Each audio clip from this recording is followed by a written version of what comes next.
Welcome in, CGL fans, to a Sunday night showdown between the Emerald Eagles and the EIG Assassins in the NA Diamond tier. For the winner, a match against BGSU Falcons and a chance to continue on. For the loser, the season's over, no more second chances. It's win or go home as these teams square up in the first round of the lower bracket. To journey with you through the series tonight, it's HD Philly B and the man with the satin voice, Shadow Fang. My guy, how you doing? I'm doing really good tonight, man. I'm looking forward to seeing some Diamond Tier gameplay once again, because I did get to cast a Diamond Tier game yesterday too. I know your voice is ready, your energy is ready. Like this is it's going to be continuing of that momentum. And last time you and I were in the booth, that match went all the way to 5. And the last time these two teams clashed, it went all the way to 5. So I have a feeling we might get another long series on our hands. There's certainly a strong possibility of that, but a series that didn't go 5 was our earlier series that happened in EU, and let's just get a quick look at that right there. You can see Skyflock and EMC beating EMC Chimera in a 3-0 fashion. Right there in the middle, that's our game, Emerald Eagles and EIG Assassins.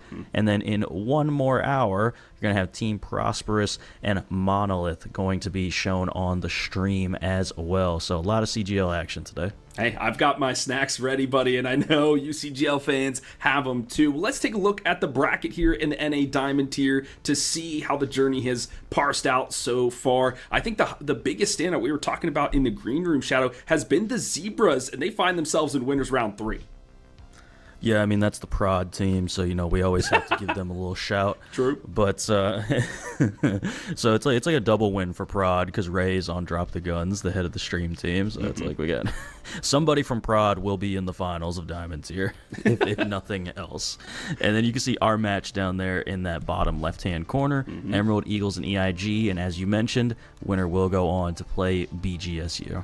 Yeah, I'm looking at Cuddle Puddle, one of my favorite teams. I love to see that squad go forward, so hopefully they do well against the Virtus Pronouns and move on to losers round 3. So a lot of action as we are in these playoff seasons. I mean, we've got at least 2 more weeks or so of CGL playoff action across all of our tiers, all of our regions, Shadow. So this is one you want to make sure you like, follow, subscribe, do whatever you need to do so you don't miss any of it.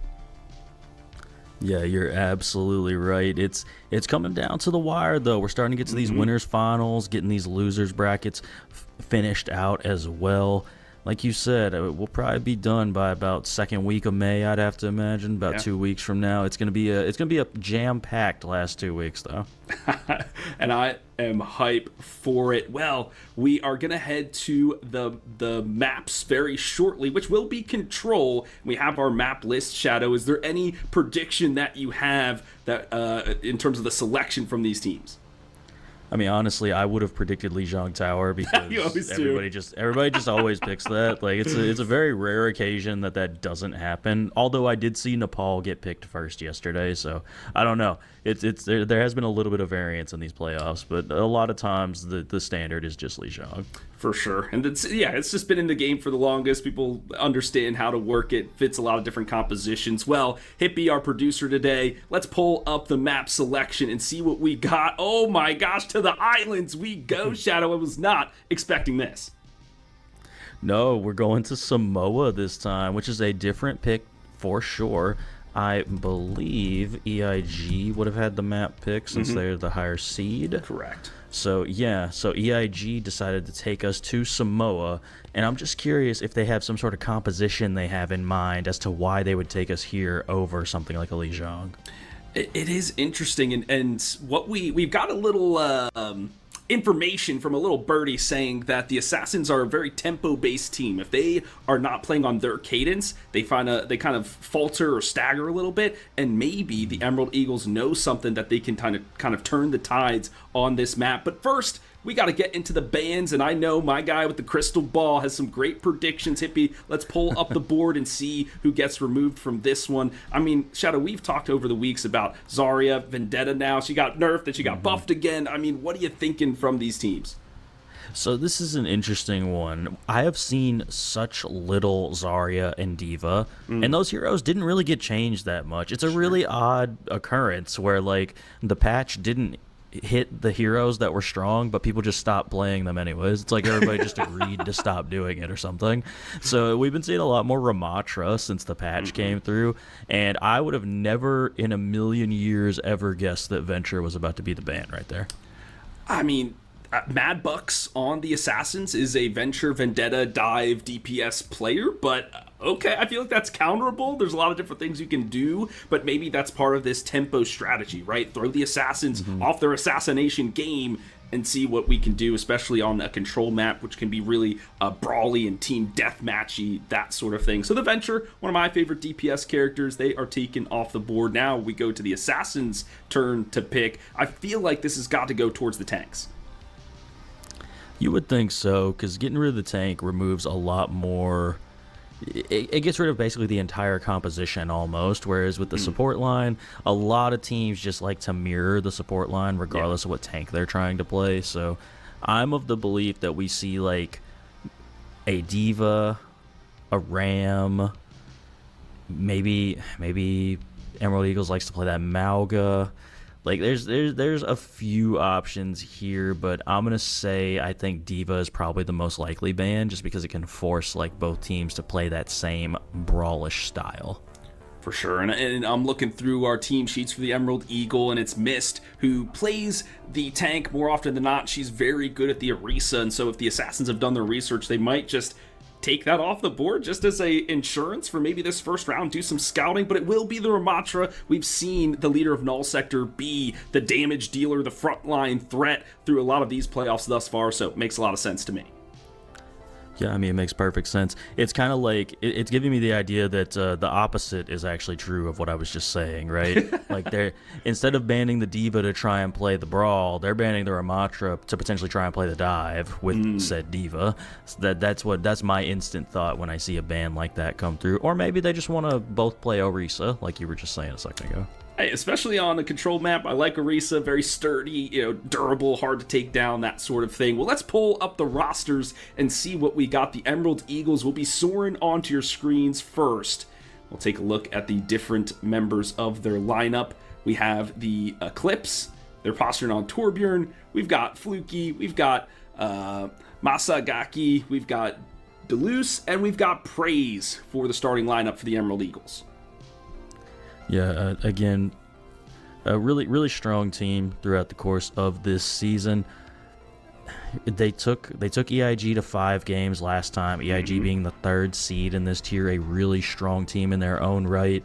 So again, I expect to see a really competitive series here tonight, but let's see that lineup for EIG as well. So here they come. We got Mad Bucks and Haywire on that DPS line, Muchetti. You have to say it like that too. You almost have to say muchete. Almost. You gotta say it with that little hint of like Spanish to it, somewhat. Star Wolf and then Spiky Cloud gonna be on that support line. So again, the 3rd seed in the Diamond Division the entire season. Really strong team. So I would expect they're gonna come out guns blazing because they do not want to be taken out this early.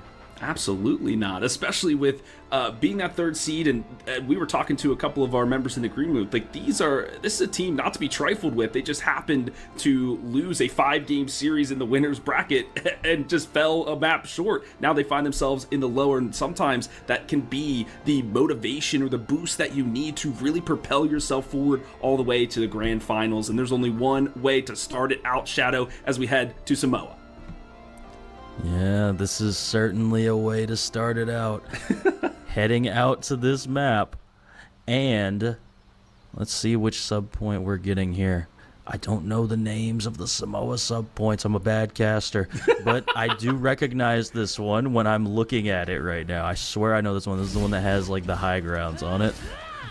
But looks like we actually are going to be seeing the Zarya style composition from EIG, but I'm not gonna lie to you, seeing that comp from Emerald Eagles, I I don't know if I really want to deal with a Zarya. I don't know if I really want to be dealing with a Mauga composition with the Zarya. Yeah, definitely not. You can burn those bubbles pretty quick. And something that we're piloting here today, folks, is the player cam. So we might, as we are switching, a few of our players volunteered to show their player cameras throughout the match. So we have our Eclipse on the Sombra. You'll see him throughout this contest. And as we head to the downtown control point for Samoa, there's some poke happening between the squads trying to wiggle their way onto the point. But I think that the Mauga has that poke locked down. Oh yeah, absolutely. You cannot run into the Mauga's face directly. We see the hack coming out from Eclipse as well, forcing that Suzu already. There is the overdrive from the Mauga, forced to be expelled. They're diving right onto this Zarya. They cannot take it down, but it doesn't matter. The DPS duo smushed into the dirt, and the Reaper has free range to find the DJ. A few Hellfire shotguns will put him in the dirt, and the rest of the members go following after a clean fight win for the Emerald Eagles. Yeah, that was a great fight from Emerald Eagles, and it's kind of just like I was saying, right? You can't face fight a Mauga with a Zarya, and that is exactly what EIG just kind of attempted to do. But there's also the situation where, because you're dealing with a Reaper and a Sombra, who is this Vendetta realistically going to kill before the entire team turns on them? And you're just stuck in a situation where it is not looking good for your composition up against that composition specifically. Shadow, we talked about how the Assassins need to play at their own pace and their own tempo, and it feels like they have to make a switch to get the pedal on their side, as Haywire has been snipped and a pause has been called. Yeah, I just got to be honest with you. I think this is going to go very poorly for EIG on this first point. I do not expect. Man, it's going to take like some crazy hero plays from somebody to really make up this composition, because Emerald Eagle's composition is so much easier to get like a baseline level value out of. And it's kind of like this, right? Like, maybe the ceiling for EIG's comp is like up here, but the floor for Emerald Eagle's comp is like here. So it's like really, you have to perform at like such a high level to outdo what they can just do by pressing two buttons. And it's a really, I love playing the Mauga composition. I'm a diamond level player, so I can talk about myself like this. I like it because I like pressing two buttons and that's it. You know, I like slamming in, shouting really loudly, and everything in front of me just melts. So that seems to be what Emerald Eagles wants to do with this comp, and I think it's going to be very effective for them. Ease of execution, comfortability, especially in a lower bracket round where your life is on the line and it's the first map. Get some semblance of control and some calm in your body, and so playing something you're comfortable with will do just that. And I hope to see some adjustments on the Assassins, Shadow, because they have some time. But we're back into the match now, the battle raging forward. The Sombra has been revealed but not detected in the fullest. A bubble expended onto the side of the Vendetta to keep them alive, and they take down the Samoan warrior on his own map. That's the go button for the team in red. They're hacking, slashing their way to the point. Yep, prime example of exactly what I was just talking about right there, right? Because the side of Emerald Eagles pushed up a little bit too far with their Mauga, right? Masagaki pushed up a little too far, got out of the line of sight of Praise Dazai. As soon as that happened, it became a moment where Masagaki was vulnerable. And those are those moments you have to take advantage of if you're EIG, and they did a great job of it right there. But I mean, coming in right now, that EMP I think is going to be tough to deal with, but there is a Sundering Blade available for EIG. They can't get caught in the hack. That would be disastrous for the Italian. But bullying their way onto the point is the team in blue, and will be the EMP to blast onto 5, and oh my goodness, toppled over immediately. A desperate sound barrier popped onto the battlefield, but it's gonna cost them everything and their lives. The point will go the way of the Emerald Eagle. They have to expend their own sound barrier in rebuttal. That's the only silver lining for the team in red. I will say, if you're EIG, you're incredibly happy that sound barrier got burnt, because now you're able to you have all your ultimates now, right? You can do the grab and the Sundering Blade, and there is no sound barrier. You just kind of have to hope that Praise Dazai lands a perfect Suzu, which we have seen happen a few times. But, you know, it's again one of those more difficult things. But Kitsune Rush is already coming out. A clear win condition for the Assassins. Can they backstab their way to victory? A critical hit, but the rebuttal, it's a triple kill for Fluky. There's no fluke about it. The Reaper with 3. Oh, I mean, I gotta be real with you right now. That's one of those you're not trapped in here. Wait a minute. What's the? I'm not trapped in here. You're trapped in here with me, kind of deal. It's that one, yes, because Fluky got caught in the grab and popped the Death Blossom and caught everybody with it. Uh-oh, it's final fight territory. The Sundering Blade chops through. The DJ sent back to the Brazil is Lucio, and now the Vendetta Foley on a tear max stacks for La Lupa. She is hungry, chained into the Coliseum, but that's exactly where she wants to be as the overtime wick is burning down, but burnt to a crisp is the team in blue. It will be a flip for the Assassins. That was almost a C9, Philly. They all walked dead off the point, and I really thought it was about to happen. It didn't, thankfully. But one thing there from Emerald Eagles is they just really needed to not burn that cage fight. Yeah. Masagaki burning that cage fight could come back to bite them. They have, like, maybe 2 more fights. They need to engage very quickly here and try and get this overclock out as soon as they can. Uh-oh, well, they're going for the engage first. Leveraged is the overclock, and once again, the Lucio taken out first. There will be no sound barrier, no music for the Eagles. They have to retreat. They have one more fight to try to get this back in their favor, Shadow. Yeah, this is going to be an important, super important fight here. Eclipse, if Eclipse can build up to this EMP, that's going to be the key, but you're going to have a pretty prolonged fight for that to happen. The pin is already coming in for Masagaki, and there's one already down. Hey, who needs the MP if you could just get a straight up pick? Eclipse bringing the Knight down onto the battlefield, and Fluky following up, but following themselves into the grave. It's Muschetti who is clapping through the battlefield. They are charged up and ready to go. The EMP has to be tossed out, and it is good. We'll get onto the Zarya and take her down. The DJ can't put out any beats of healing. He's got to go down. It is what? An Aram just to get back to the point, blazing onto the Samoan, but he wants to be on fire. He loves the heat of the volcano, the cardiac overdrive to keep him alive, but only just a few more shots will put him 6 feet under. How is this guy staying alive? Okay, finally, he is taken down. This fight is raging forward, but it will go the way of Emerald Eagles. The overtime in their favor. Oh my goodness, no touch even able to come through from Muchetti. It does eventually go their way, and it really all started with that early kill, right? Getting Haywire out of that fight and just allowing essentially your Mauga to just exist on the point in perpetuity. That was really the big key to that last fight. I thought it was going to end up being that they needed the EMP, but no, it was just that really early kill. That's what really turned it for them. I want to see better discipline from these ultimates moving forward from all these players. I know there's some jitters in the finger, Shadow, because it is an elimination battle, but you have to be disciplined because these ultimates are just that impactful to help you win these fights cleanly. I've got to thank Soav, our observer for the series today, and Hippie, our producer, clicking the 1s and 2s, making sure we get all the camera feeds, all the stats online. But here we go to the volcano. It's interesting that we're staying on the Onron here. We're on like a double flanker backline, no real hit scan to speak of, and I don't know. I'm going to be curious to see how this plays because I've just barely ever seen Onron.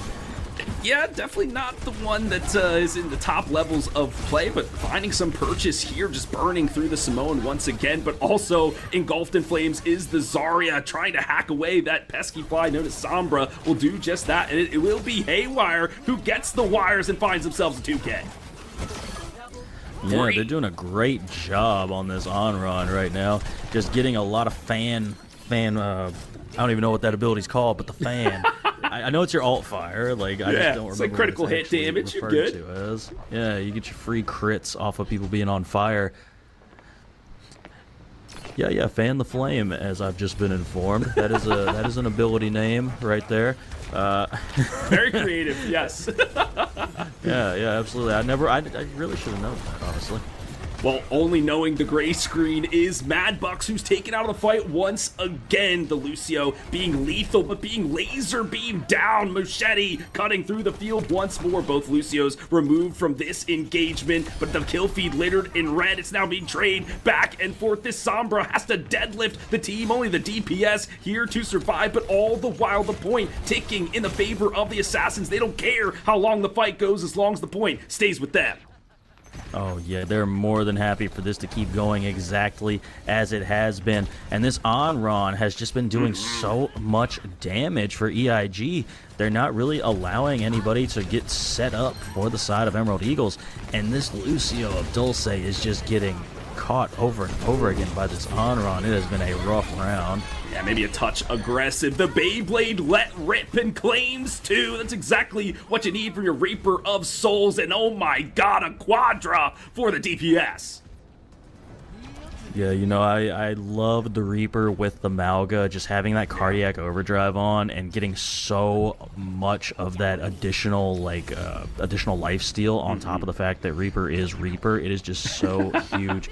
And right now, Eclipse just setting up, looking to get this EMP off with their team. Uh-oh, but the first move will go the way of the Russian, and blasted with the the Graviton Surge, rather, will lock the Malga down, and everybody 6 feet down. That's a clean win for the team in red. Yeah, great fight win from the side of EIG, just using their ults first and going first, right? Emerald Eagles needs to get a little bit more aggressive with their composition, because that's kind of how you have to play the Malga, right? You kind of just pin in, everybody follow the big Malga guy pinning in, right? That's what you're looking for. Now your go signal is going to be this EMP, so I imagine it's going to go off here shortly. And here it is, tagged onto 3, but this not the Lucio, so the Sound Barrier in immediate response, and it's Deluge who's taken off again. The Sundering Blade, just a cherry on top. Once again, hacking through the battlefield. The Reaper not long for this world, and he is chopped to oblivion. The Volcano will go the way of the Assassins. There is nobody left to defend the point. Yeah, and that's more what we were thinking we were going to see from EIG, right? That's the third seeded team right there. Who knew? It was just we needed to swap off Sojourn and play Onron. Like that one change seemed to be making all the difference in the world that round, because Haywire was just doing the absolute most on this character, just getting a limb after a limb after a limb. I would have loved to seen right here, and thank you, Hippie, for this replay, if the Graviton Surge with the Vermilion Ascent, just a dive bomb on there, explode everybody. That would have been a replay of epic proportions. But maybe we'll see that combination later throughout this series. But I have to highlight Deleuze on the Emerald Eagles. They're playing very far forward, Shadow. They have to place more defensively to keep themselves alive. They need this Lucio. Yeah, the Lucio is very, very necessary. Just having the sound barriers to match the other sound barrier is so key, and it can really win you a lot of fights, just simply having the ability to match that. And, you know, especially with the way Emerald Eagles comp plays, it's like it's a really, we want to try and stay alive, but also run them over comp, and you can't do that if your Kiriko's dead. What? A missile from range will secure the Kiriko's life, and the Fox Spirit will go back to the graveyard. And now this Vendetta just free range to hack their way onto the tank. They want those wolf stacks as much as they can get, but Fluky has something to say about it. They take down 2, but can they take down La Lupa? Yes, it's a double for him, but oh no, Starwolf says see you later. Yeah, you know, sometimes your Kiriko's just got to get their hands dirty a little bit, throw them kunai. Praise Dazai was trying to get their one back, but Masagaki said, hold on, I got this big chain gun also, so let me finish this one off. And, man, I thought they were falling off the map for a second. That's sand. That was kind of crazy. No ultimates really coming up just yet. That Sundering Blade going to be the closest one for Mad Bucks, though. And that is insane to get about 90% before the next fight goes off. But it's Haywire who opens the kill feed again, this time onto the Malga of all things. They just bomb rushed the Samoan on his own home map, his own turf. Machete doesn't care. This is his turf now, or her turf now. Yeah, it's honestly feeling like Emerald Eagles just aren't playing as a unit anymore. Like, I would like to see Masagaki and Fluky be, like, connected and joined at the hip, essentially, right? Like, this this Reaper and this Mauga, you need to be shooting the same person, whoever it happens to be, because if you're not, your comp's not going to work. Absolutely not, and they've found maybe the key to success here. There's the Sundering Blade. It's almost like a plasma blade cutting through the battlefield. Once again, stomped into the dirt is Mad Bucks and stomped into the grave by the Death Blossom. It's a triple for the Reaper. This guy is deadlifting the Eagles and putting them to new heights. Oh, Fluky with 2 kills with the dire triggers. That's the entirety of the enemy team, and that's the power of just playing within range of your Mauga, right? Having that cardiac overdrive helping you out, having your Mauga shooting the same person that you're shooting, right? Just that simple little adjustment is when Fluky has been having these insane fights instead of trying to go for like these flank kills. But now, so many ultimates online for both teams. I do not know how this is about to go, but it looks like we've lost Dulce. No! The EMP on to 3, and Starwolf is a desperate act, gets off the Kitsune Rush. Locked into a desperate cage fight is the team in red, but they're okay with it. Still hanging on to the point, though, is the Emerald Eagles, but how long can they do it? A few more members remain. The Ascent, the crash down, and a Suzu of incredible timing to keep the Kiriko in it. The Reaper says, let me take the front line for you, but the Blazing Dash will burn him to a crisp. Going to the health back for now is the Onron as the battle is still continuing. Shadow.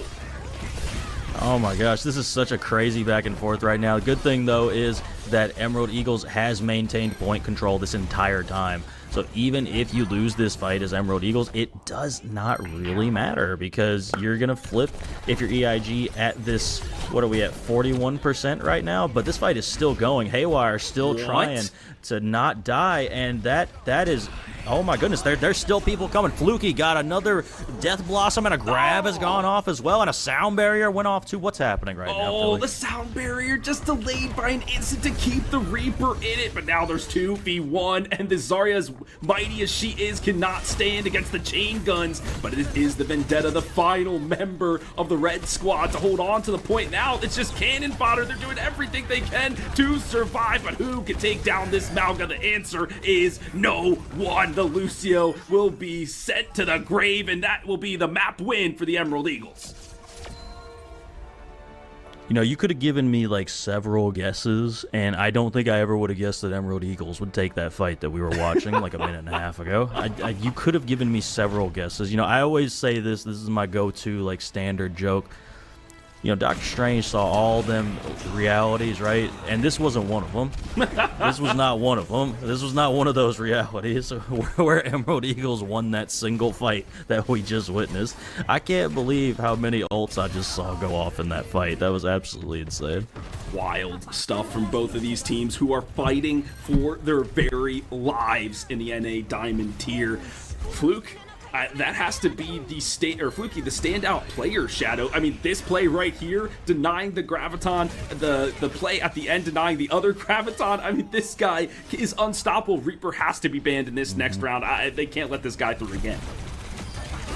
Oh, they definitely can't. You have a few options, though, where this composition, at the very least, can probably not be played. Yeah. Just simply because of the fact that you're not going to play Mauga on, like, Dorado, surely, right? Let's hope. Oh, my goodness. But, yes, crazy back-and-forth affair. And I do think that at the end of the day, it ended up being just the ease at which Emerald Eagles comp can be played is what really helped them out consistently. Because yes, I said it earlier, like EIG's comp has a much higher skill ceiling, but the skill floor of Emerald Eagles comp is just so much higher. I mean, look right there. I can't believe that sequence happened. The solo grab onto the Death Blossom followed by the sound barrier that was just a hair too late to save said Reaper. And it still ended up going our way anyways because we had Masagaki on the point playing this Mauga. Wild stuff indeed. Well, let's take a look at the scoreboard between these squads. Biggest highlight to me is 13 deaths on Deleuze, on the Lucio. Maybe getting camera shy there, just falling short. They have to play back just a touch because they are the primary target time and time again. But just the amount of damage coming out from this Onron, incredible with 27 kills. Yeah, absolutely. Haywire doing a fantastic job.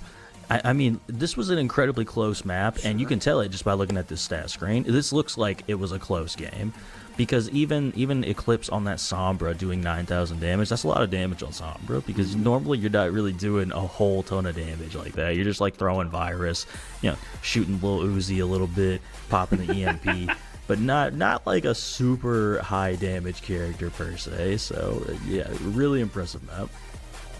Utilizing the utility of that character is what they're looking for. So fantastic work for the Emerald Eagles. As we mentioned at the top of the program, Shadow, last time these teams fought, went all 5. So maybe now the Assassins will have their chance to pick. They get something where they have the tempo, they have the momentum, and then they can bring us even in the series. If you are the Assassins, my friend, what map would you go to?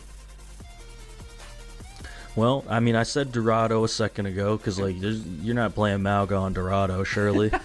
You can do it, I suppose. I suppose anything you can do whatever you want. That's one of my other sayings I have all the time. You can do whatever you want, but is it what you should be doing? Probably not.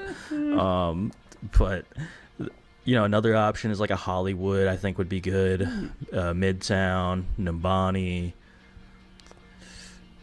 But yeah, that's what I would say. You really want to go to a map where you can't play the Malga so that you can save the Malga ban for later. We had a coach on that interviewed with us yesterday, and they had a really solid philosophy where it was like, we want to save the most impactful ban for the highest pressure moment. So I thought that was a really smart thing, because we didn't understand why they saved this crazy ban for map 5 instead of using it in map 4. Yeah. But they were like, no, we'll just save it for map 5, and then map 5 was an absolute steamroll for their team in their favor. Yeah, that's a little touch of the mental game, right? It's like, all right, we got it, and then we go to map 5. You can't play the character you were expecting. That will definitely rattle you for sure. Very interesting stuff, and I want it to be a map like Hybrid or Escort, because I feel like if you go back to Flashpoint or Push, Malga can be really good on those maps, and so with the Emerald Eagles and the momentum that they have right now, you have to stop that in its tracks. I believe we have our map pick available, Shadow, so let's bring it up and see where we're headed to next. I believe we're going to New York City, the place that never sleeps. It's Midtown. Yeah, we're going to Midtown.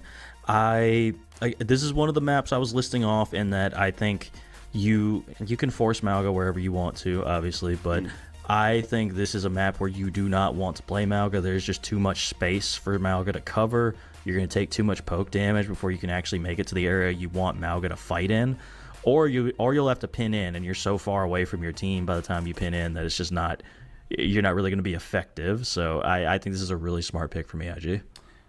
Do you think this is more of a Ramatra map then, considering he was banned in that previous game and maybe could be banned again, right? Each team can ban one character once, so that's a possibility, but I feel like we'll see the leader of Null Sector in this one. It's a very strong possibility. We see that a lot of teams like to opt for Sigma as well. The long sight lines on this map play very well for Sigma. But with that being said, we didn't see like anybody play hit scan on last map, so it's kind of a situation where it's like, well, do these teams want to even play the hit scan role, right? Or do they want to opt for this more flex DPS playstyle that we saw? Haywire was doing pretty well on that Sojourn, but the Onron was really where it turned in their team's favor. So I don't know. I do think we end up seeing a little bit of Ramatra just because it's easy to play, or just because it's good to play on this map. Yeah. But I don't know. I don't know. The band's really going to tell me a lot. Well, speaking of the bans, I believe we have them locked in for both of our teams. So let's head over to the scoreboard to see what members or what agents will be taken out of this one. The Onron, I don't know if I really like her on Midtown. I feel like kind of the flanking angles are very scripted. You can kind of figure out where she's coming from. She doesn't really want to go down mid. She wants to be on these off angles, pestering you, making you turn, things of that nature. So the Emerald Eagles will have the first ban in this one, but maybe they didn't like the Onron. Maybe they do go for that instead. It is certainly an option. If you're Emerald Eagles, I think... Oh, okay, Emre. I was going to say Vendetta just to get rid of it, but Emre is a really good pick too, because especially on this map, you get caught into those little corridors. Those Emre grenades can just instantly take out a bunch of people.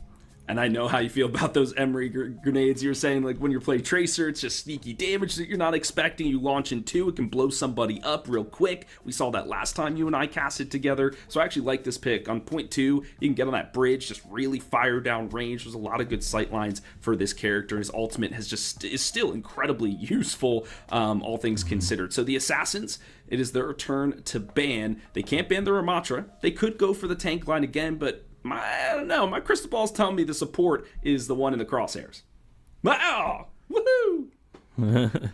There you go, the Zenyatta ban coming through. I do believe Emerald Eagles has a really strong Zenyatta player in, I think it was Praise Dazai is a really strong Zen player.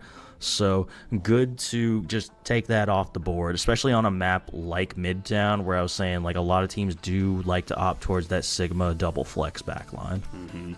And saying, when I heard that, when we were talking about these teams as we were prepping for the match, I was like, I cannot wait for Praise to play this Zenyatta, because that is my favorite character, and I love to see some of these upper tier players pilot the Monk. But we won't see it in this one, so that's a touch unfortunate. I believe we have our rosters coming up next to see if there's any substitutions between these squads. I don't think we'll see any subs, Shadow. It seems like these are going to be the players that are looking for this one, but I don't know. Do you think there'll be any adjustments that need to be made? I mean, there's potential, because like I said, with it being a double flex map, if you have another support player, you can swap out your Lucio player potentially, because it's a very different mindset to play Lucio than it is to play like Baptiste, Iari, something like that. Some people are good at doing both, but a lot of times these teams will have sub players specifically for instances like this exactly, where they just swap them in for Midtown or Circuit Royale, and that's like about it.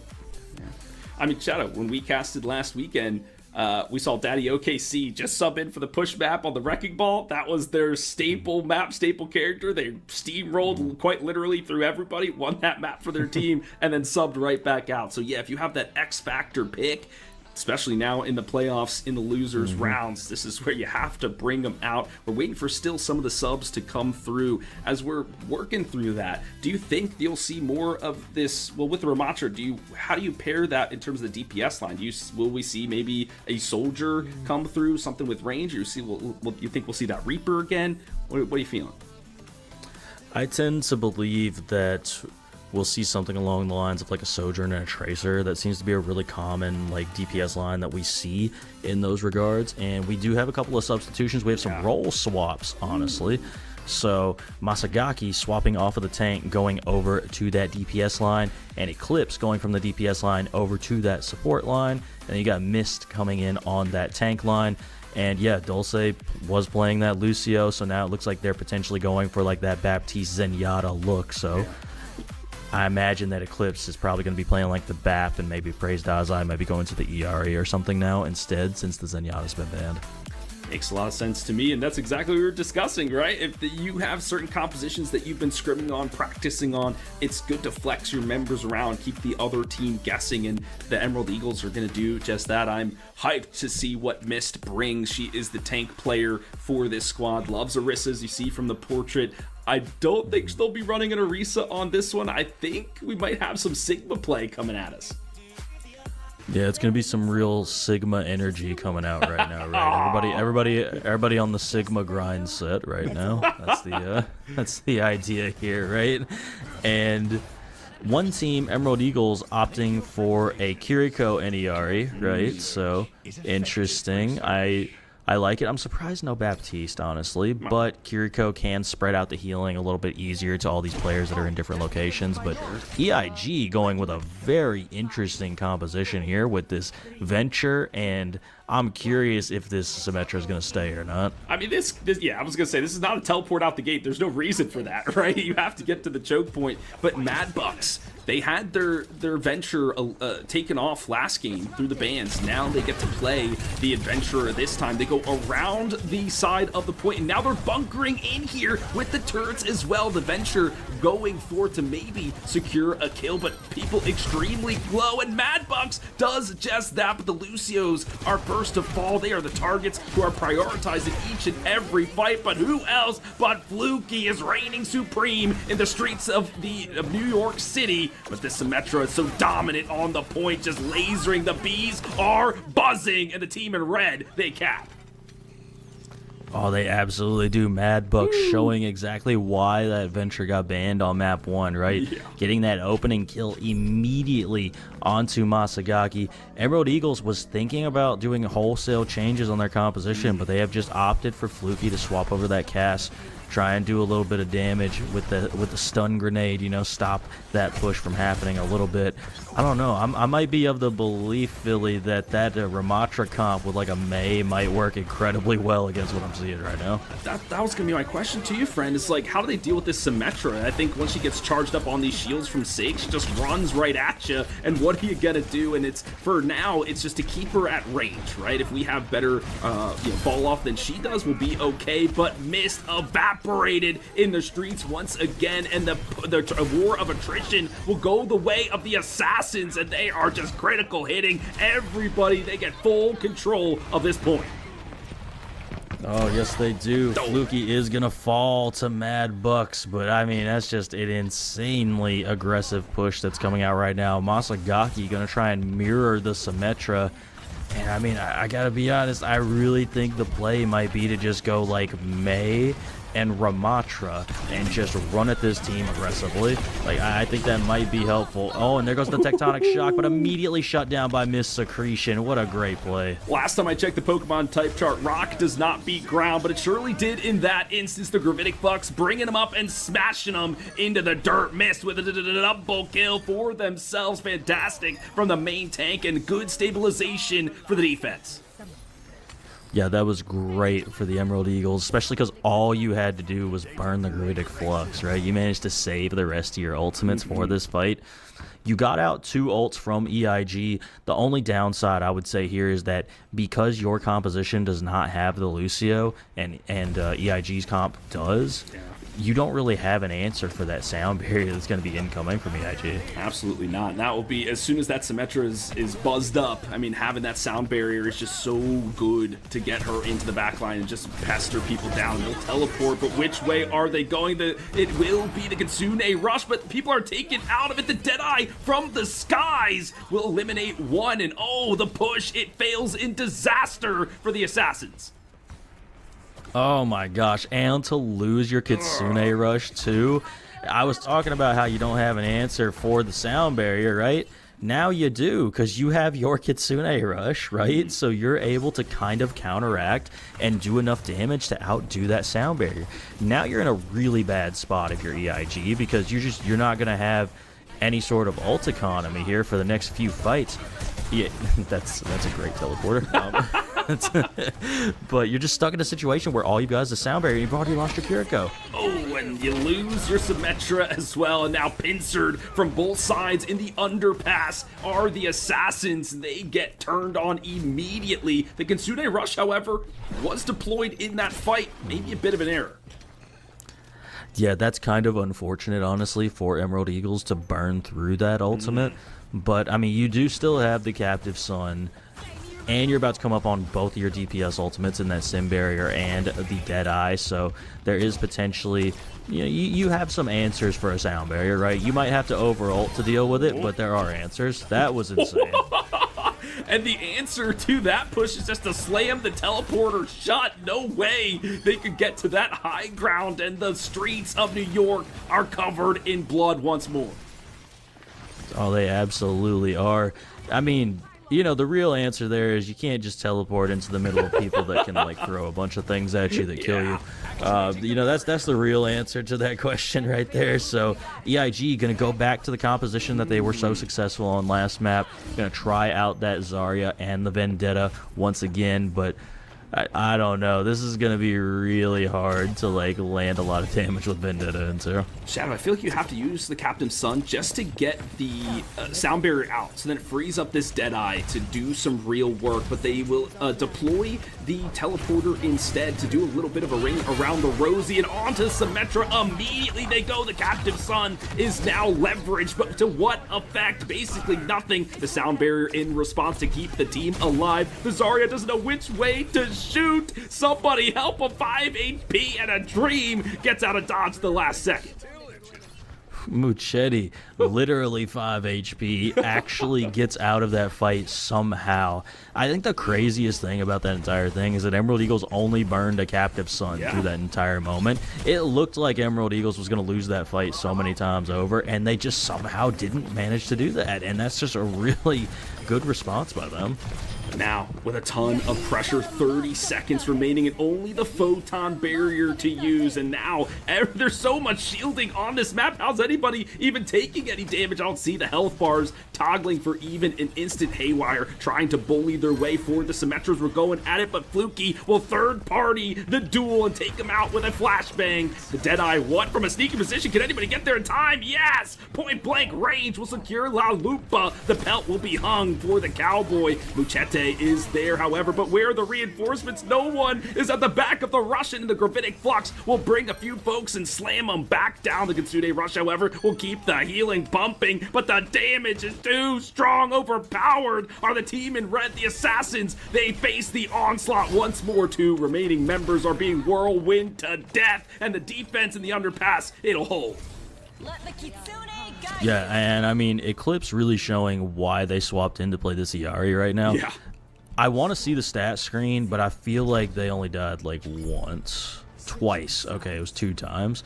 A really great job there of just, you know, staying alive for a large majority of that game, right? They only lost 2 fights, right? If my memory is serving me properly, they realistically only lost 2 fights, so then they just didn't die for the rest of the map. Yeah, once that, it was almost like a bunker comp of old Shadow. It's like once that Sigma really found its footing, it couldn't get dislodged, and they didn't know how to get past it. They tried these sneaky teleporters on the side, in front, under the bridge, whatever.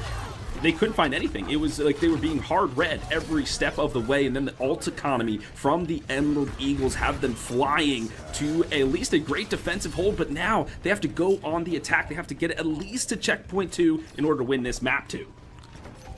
Yeah, it's definitely doable. Definitely doable. We do see a lot of teams get caught underneath that bridge right there, so it's not a crazy spot to get stuck in by any means. But now EIG looking like they're going to be on Ana Lucio. I'm not a believer. I got to be honest with you. I'm not a believer in the Ana Lucio composition. It's a lot. You're putting a lot of pressure on your Ana to just be healing so many people, because Spiky Cloud is not going to be able to do a lot of healing on that Lucio, so it's going to be pretty much all on your Ana. Ooh.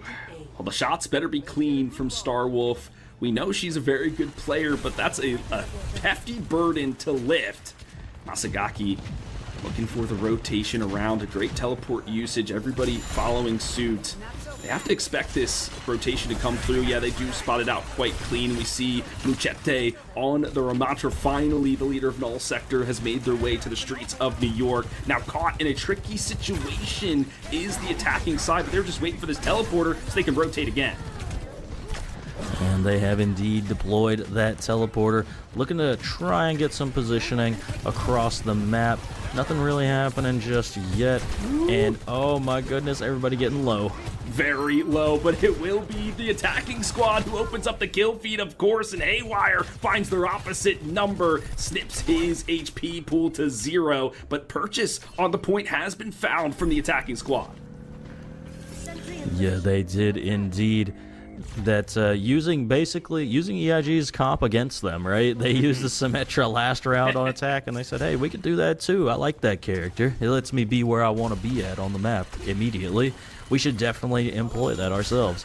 and essentially all you have to do is take down Starwolf, and like I said, there's not really any healing outside of that. and that's a very diveable character, that Ana. Oh man, Masagaki denied the entry point. The bodyguard being Mad Bucks. No $5 at the door for you. Missed, holding on to the point, creeping the cart ever so slightly forward. They have the respawn advantage, so they know Masagaki will be back in this engagement shortly.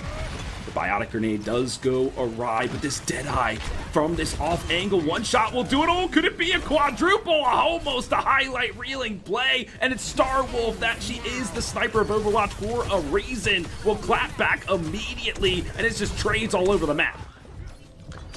Oh, and Haywire getting taken out right there. Oh, Starwolf winning the ones. Oh, I doubted you. I doubted you unnecessarily. This was the correct answer the entire time. Who knew?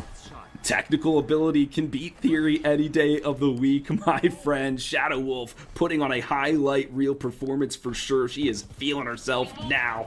But plenty of time on the clock. 4 minutes is enough to go through at least 2 ult cycles for these teams. A quick trade now from Fluky onto the Genji and Masagaki onto the Soldier. That's an interesting switch up. Let's see how they utilize the Tectonic Shock, though. Will get first move and secure 2. The Archaeologist makes a pile of bones, and they're looking for the Sigma next. The Grasp cannot do anything and miss. Just standing there waiting to die, but they deny her the Mercy.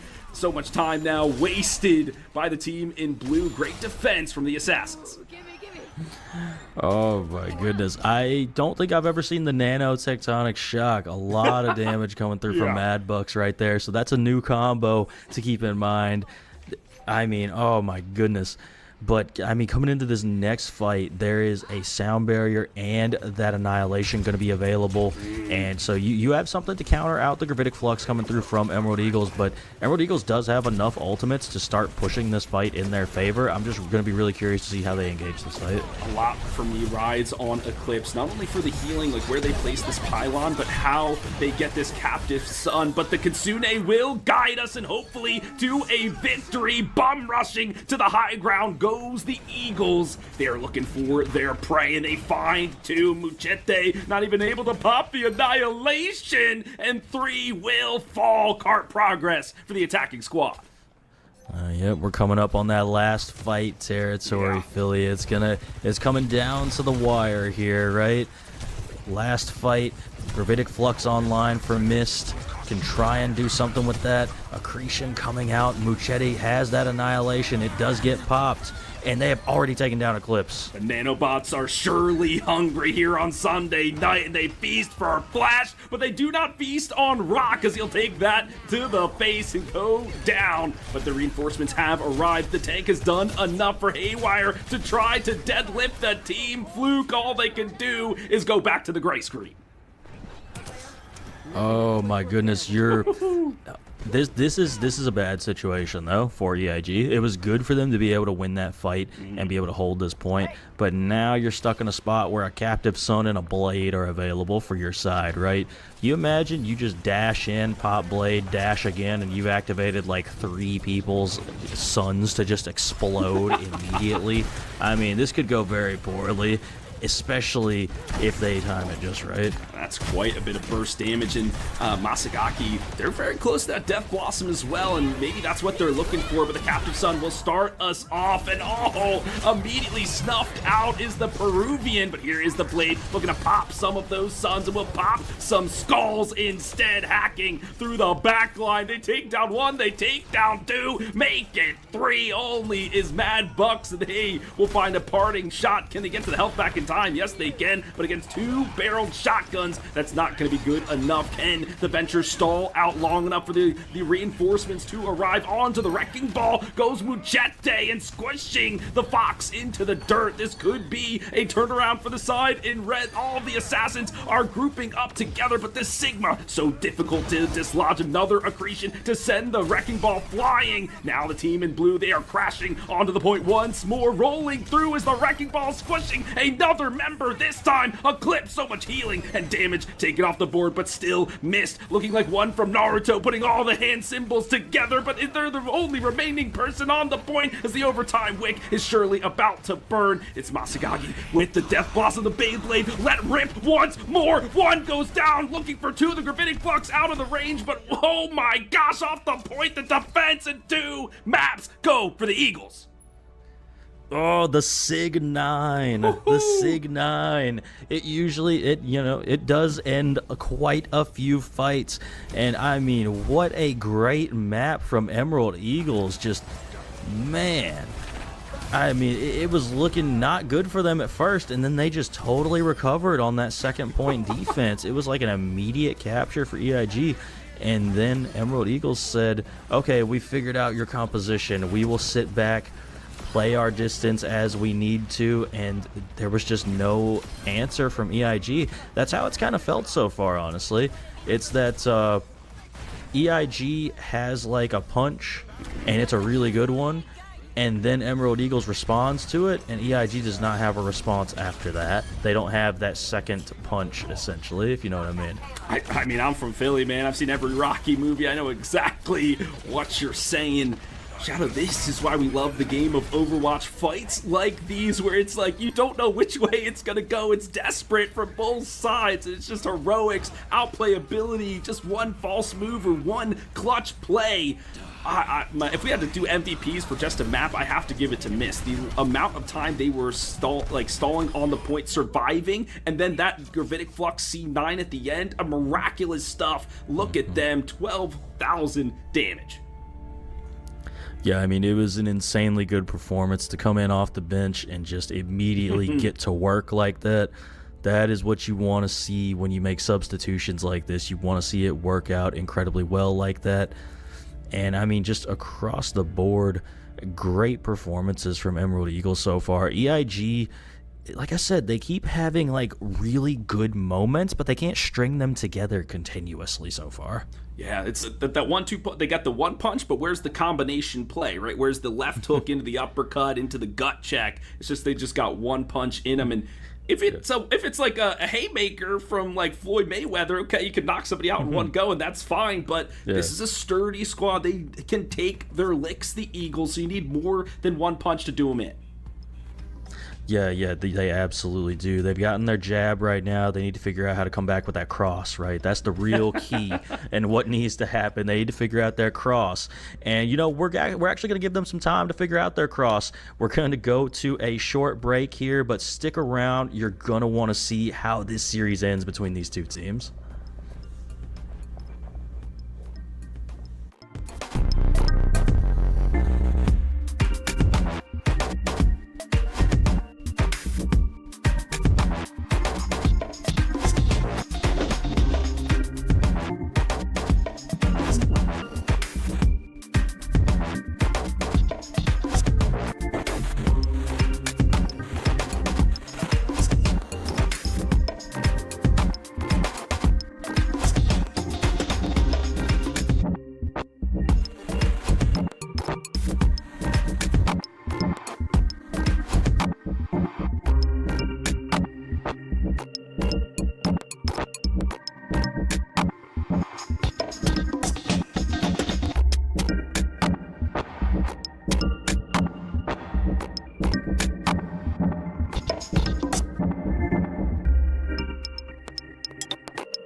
Welcome back, CGL fans. This is the Sunday night showdown between the Emerald Eagles and the EIG Assassins. This is a losers round 1 matchup. So basically, this is do or die. You win or you go home. And right now, the Eagles are flying high. They're up 2-0 in the series. Yeah, they've been pretty dominant so far, I got to be honest. Like, they've been close maps so far, right, where they've been very competitive and back and forth. But, I mean, I was making the analogy before. EIG has a really good first punch, but when they get punched back, they don't really have a good counter to that punch back. And that's what we've seen consistently throughout these first 2 maps at the very least. So, I don't know. I'm gonna be excited to see where they take us on this next map. We were kind of talking during the break. Do you go with like a flashpoint and ban the Malga, and force them into a ram mirror or something like that? There's so many opportunities still left with the different map or game modes that we have on the pool. We still have flashpoint, push, and escort. So it's really tough right now. But Assassins, they have the map pick. Yeah, they do, and looks like we actually have gotten that pick. And looks like you were right on point there. They're going to be picking that flashpoint map, going to Suravasa right now. And again, I haven't mentioned this in our other ban phases, but EIG has deferred the first ban the other 2 times. I think this is the time where you don't do that and you just get rid of the Malga, right? Even if you don't want to necessarily play the Ram, right? You want to play the Zarya, just get rid of the Malga, because the Malga can just instantly delete your Zarya with just a well-placed stomp.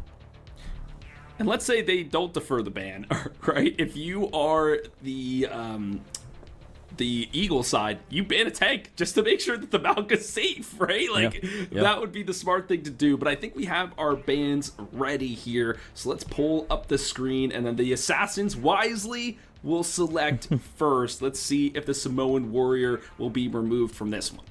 So there's 2 options. You can ban the Malga if you really think that that's what's the big thing.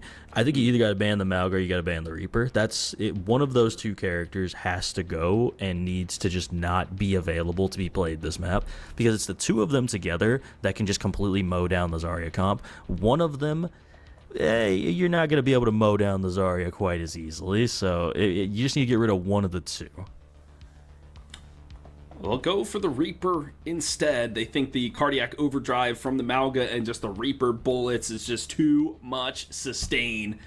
So that leaves now the Eagles to select somebody. Do you think they go for a tank? It's their turn to maybe ban the Ramatra instead, possibly. You know, there could be a point where you ban the Zarya. That could be the thing that you do right now. Because Malga into Ramatra, you're happy to do that, right? What does Ramatra do? Ramatra holds his hands up. What does Malga do? Malga shoots Ramatra and gains health off of it. So it's like, it's a matchup that you're more than willing to take. So I think if you're Emerald Eagles, I think Zarya is actually a really solid ban here. We've seen EIG really wants to play that Zarya Vendetta comp.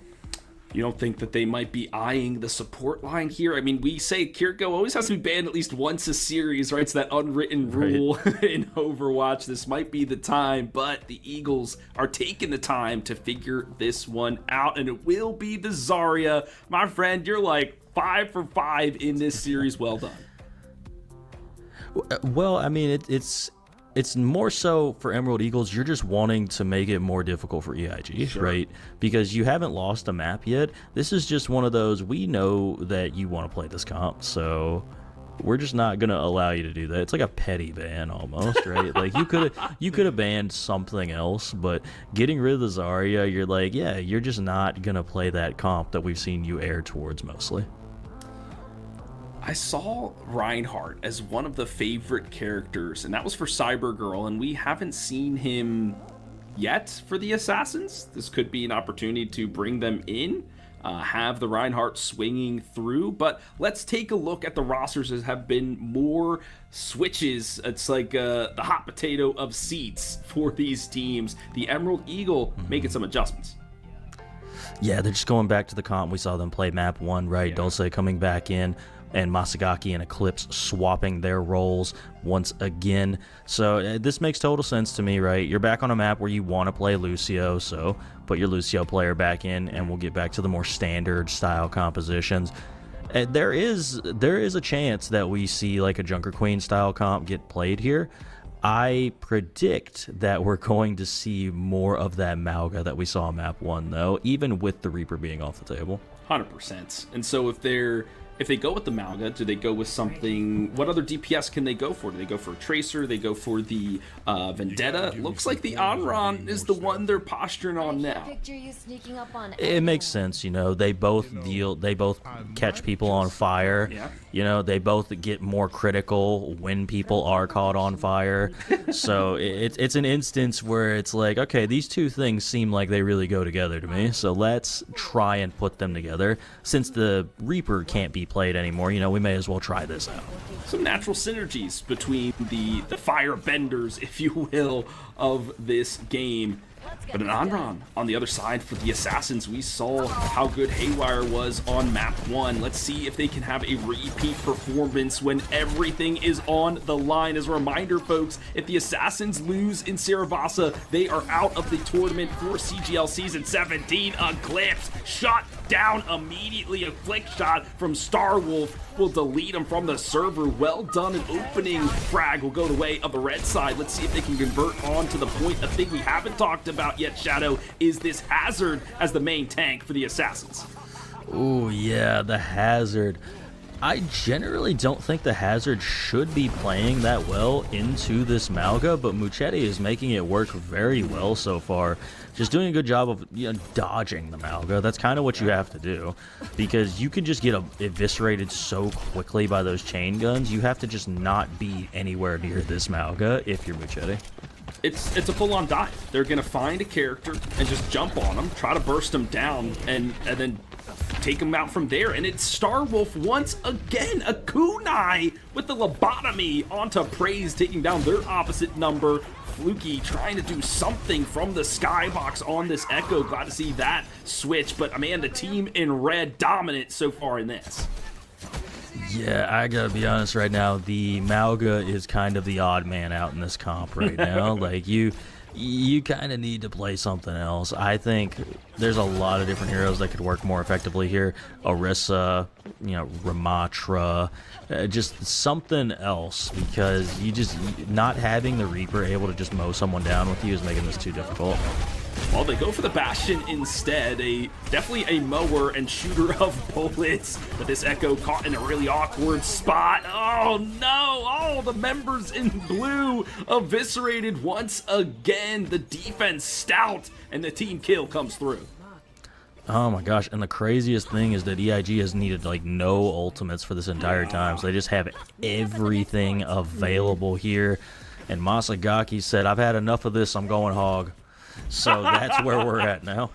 Oh lordy. Okay, but we're seeing Praise on the Zenyatta, so there's some natural synergy between these two as well, right? Discord somebody, hook them in, and just blow them up. They don't even have a chance to rebuttal.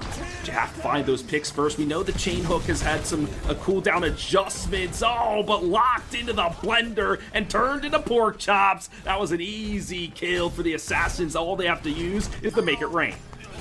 Yeah, absolutely. Oh my goodness, this is a bad stagger right now. This is just, oh yeah, just die. Just die. Good work, team. That needed to happen very quickly. But like you said, all that had to be expended was that downpour right there.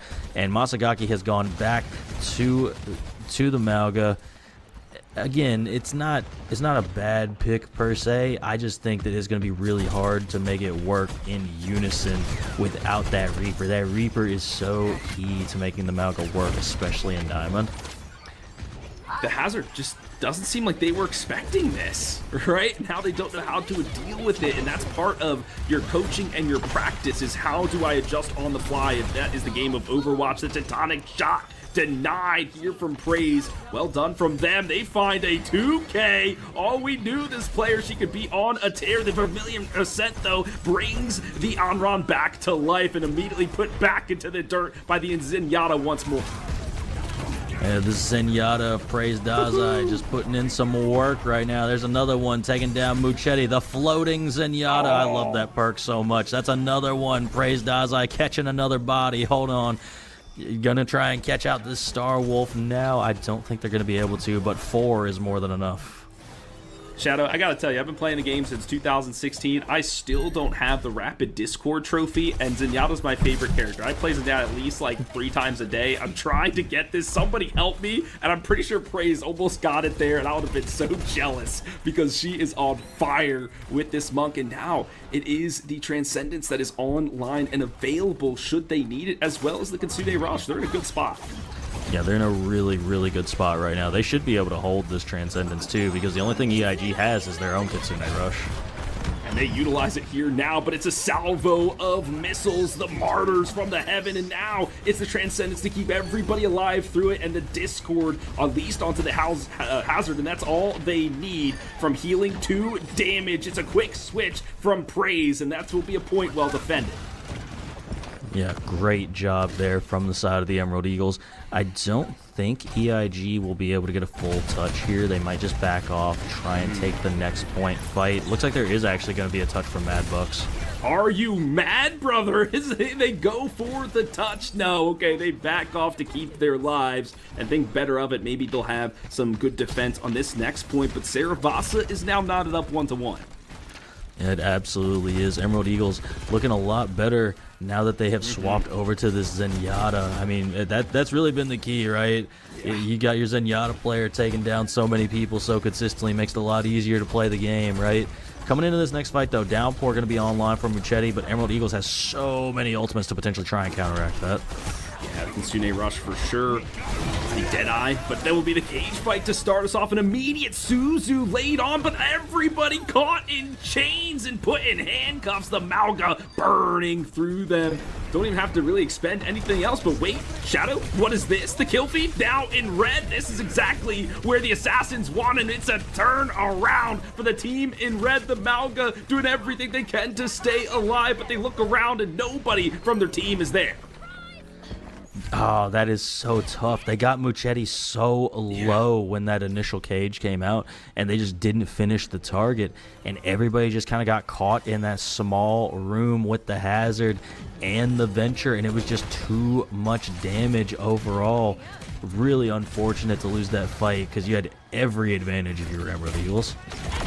And that's another spray I've been trying to get, is the one with the for the spikes for the Hazard, and I think he definitely got it there. That was damage onto everybody within that cage fight, and the jagged spikes do the work again, this time onto Eclipse. Not enough healing to keep the Bastion in it.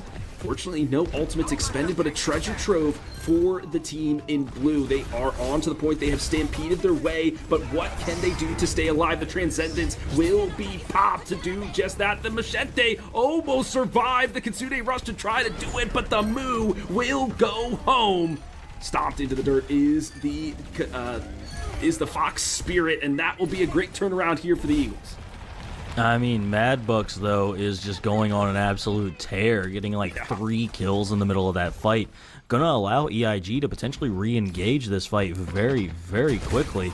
Emerald Eagles does have the ultimates to win this fight, but they're gonna have to back off and give a little bit of space while the rest of their team comes back. This might be the opportunity for the Assassins to make their way onto the point, and they have the primary target. That's Eclipse, who's now a pile of scrap. Mad Bucks, there's a reason they prioritize this person in the draft. It will be Fluky with the Deadeye to create some space on the point, and finds himself a Duke, the Kitsune Rush to help him out. Oh, yeah, that was a great couple of kills there from Fluky. But you're stuck in a really bad situation now. You have a cage fight and this artillery strike that could potentially do a lot of damage, actually. I've never considered that combo, but that is something you can definitely do right now. But they're not going to do that. They're instead going to launch it before everybody gets there. The virus now taking hold. It's a meteoric rise and a meteoric fall for Fluky, the primary target. The other DPS now in the sights. Oh, he doesn't get the finishing kill, but the team will back him up. The overtime wick is burning. It's a 2v2, making a 3v2 scuffle on the point. The Malga eviscerated, and the point will flip and potentially go the way of the Assassins. Yeah, that's really unfortunate if you're Emerald Eagles, right? You just didn't have the ult economy, and Haywire's override protocol managed to get Fluky, and once that happened, it was kind of just free reign for EIG at that point. I think that point, too, is just going to be really tough for Praise Dazai to play because it's such an enclosed area. There's a lot of cover to hide behind, potentially hide from the Zenyatta. But maybe on these other points, you'll be able to get more of those discords out more consistently. You think this one's better for the Zenyatta, Shadow? I don't know. This is going to be... It's tough. It's tough, but we saw Praise Dazai do a really good job 2 points ago.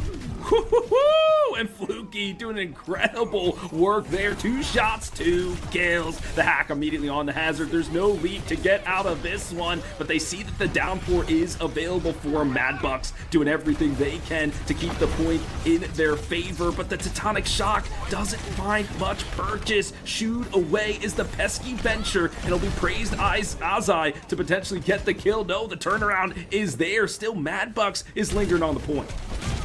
I just want to point out that Praise Dazai dodged the Tectonic Shock by floating in midair as Zenyatta. The downpour comes out, though. Muchetti already caught on to both Dulce and Eclipse. Oh, my goodness.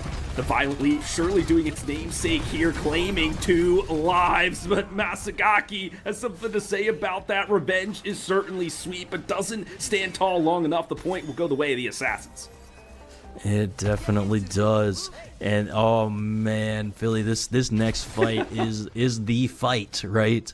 Look at all these ultimates online for both teams. I mean, you got the Kitsune, you got that sound barrier, Eclipse trying to catch on to Mad Bucks, getting them with the virus, but not managing to finish off that kill. And I mean, it's all going to be about how they engage this.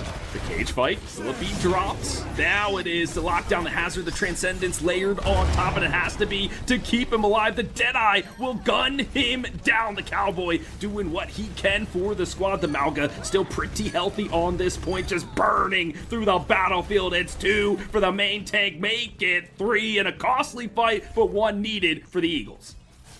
Yeah, I don't know about that Deadeye in particular, right? That felt a little bit much because you burnt 3 ultimates to get 1 kill essentially right there. And that's not really a good exchange, especially because EIG has their sound barrier now. But maybe Eclipse can catch on to Spiky Cloud early and potentially negate a lot of that sound barrier with the CMP. We've seen Spiky be very shifty. They haven't been caught by these very much, but that is a virus that will take them down just in the neutral. The Lucio eliminated. Now it's Mad Bucks with a 2K, the EMP to block their advance. It's a 3, it's a triple, make it 4 as he pushes Zenyatta off the edge with the floating monk. Will make it back to safety, but not for long as it's still Mad Bucks who is in a frenzy on the point. Yeah, Mad Buck going absolutely crazy on this venture. And it looks like the team is starting to make it back for Emerald Eagles. That sound barrier is now going off for Spiky Cloud, and I think that's going to be enough for them to win that fight. Bedlam on the point. Yeah, okay. You'll take that here if you're the Eagles, knowing that your Transcendence and Kitsune Rush will be available, but now all of the speedy characters have to be switched to. Can they make it there in time? Yes, Fluky will get there, but burnt to a crisp is Eclipse. Transcendence just to touch the point once more, but they need to get more members on their Haywire. What? Falls off the edge. Disaster, but it doesn't matter now as 2 for the Eagles. Make it 3. Fall. The Kitsune Rush is a martyrdom for the Fox Spirit. It has to be Masagaki to do everything. Squished into the dirt is the Lucio, but hops, skips, and jumps away is the frogging DJ. A desperate cage fight. The last stand for the Malgas. The overtime wick burns. 1 more member. Make it 2. The DPS are jumping through and jumping into the grave. The overtime wick still going, folks. Can anybody get there? No. To map 4 we go. Oh my goodness.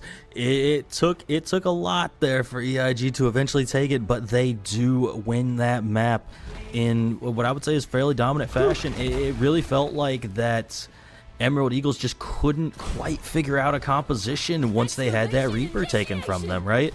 There's not an easy answer for what goes with Malga if it isn't Reaper, right? At least I don't feel like there is, personally. There's not like an easy character to just plug and play that does the same thing that Reaper does in this game. Brother, I think it's this Venture. They just had no answers for it, so you have to go to a map that guy can't play. Like, you can't. Mad Bucks and Venture, peanut butter and jelly, whatever you want to call it in terms of good combinations. That guy was just, or that person just so incredible on this character. Is there a map that you think the Eagles need to go to make sure Venture can't be played? Well, let's see. I think Venture can be played on pretty much every map, if I'm totally honest, just because of the fact, that you can dig in the ground, right? Their movement is just incredibly, what's the word? Adaptable. You can use it pretty much anywhere and be pretty effective with it, quite honestly. So I think you can use it on basically any map. I mean, what do we have left? We have Escort and Push, right? Yeah. Like, none of those maps are really screaming to me like Venture isn't a good pick here. I think Venture's like an equal pick on every map, in my opinion at least. So that's scary. I mean, like we said, last time these teams fought, it was a 3-2 victory for the Assassins. We may have a reverse sweep on our hands, Shadow, in this round 1 losers match.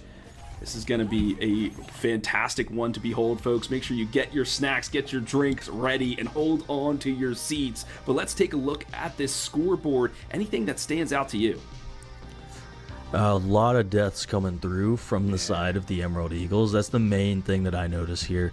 Masagaki, the only person in single-digit deaths. I mean, it's tough to be able to win when you have a 13-minute map and a lot of people are near that number, so everybody's dying like once a minute, and you just compare it to the other side. Pretty much everybody's in single digits except for Haywire, and one of Onron's ultimates is that they can just revive themselves. So yeah.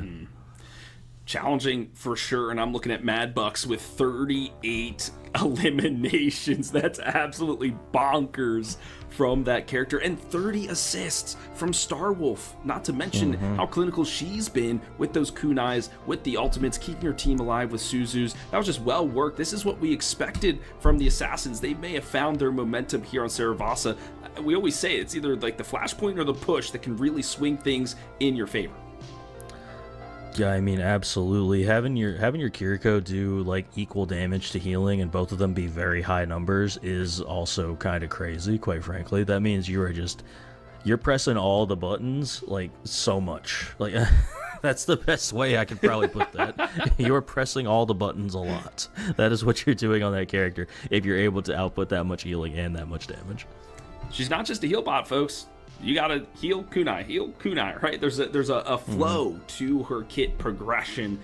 So love to see that from our Kiriko players, and I love to see this next map, Shadow. Hippie, let's bring it up and reveal it for the crowd. We are going to Italia. It is time to hit the streets of Venice in Rialto. Yeah, going to Rialto here. I don't dislike the pick by any means, but I'm just curious to see what Emerald Eagles are going to try and play here, because we've seen them play Mauga and we've seen them play Sigma. So you can play Sigma on this map. You can definitely play Sigma on this map. It works.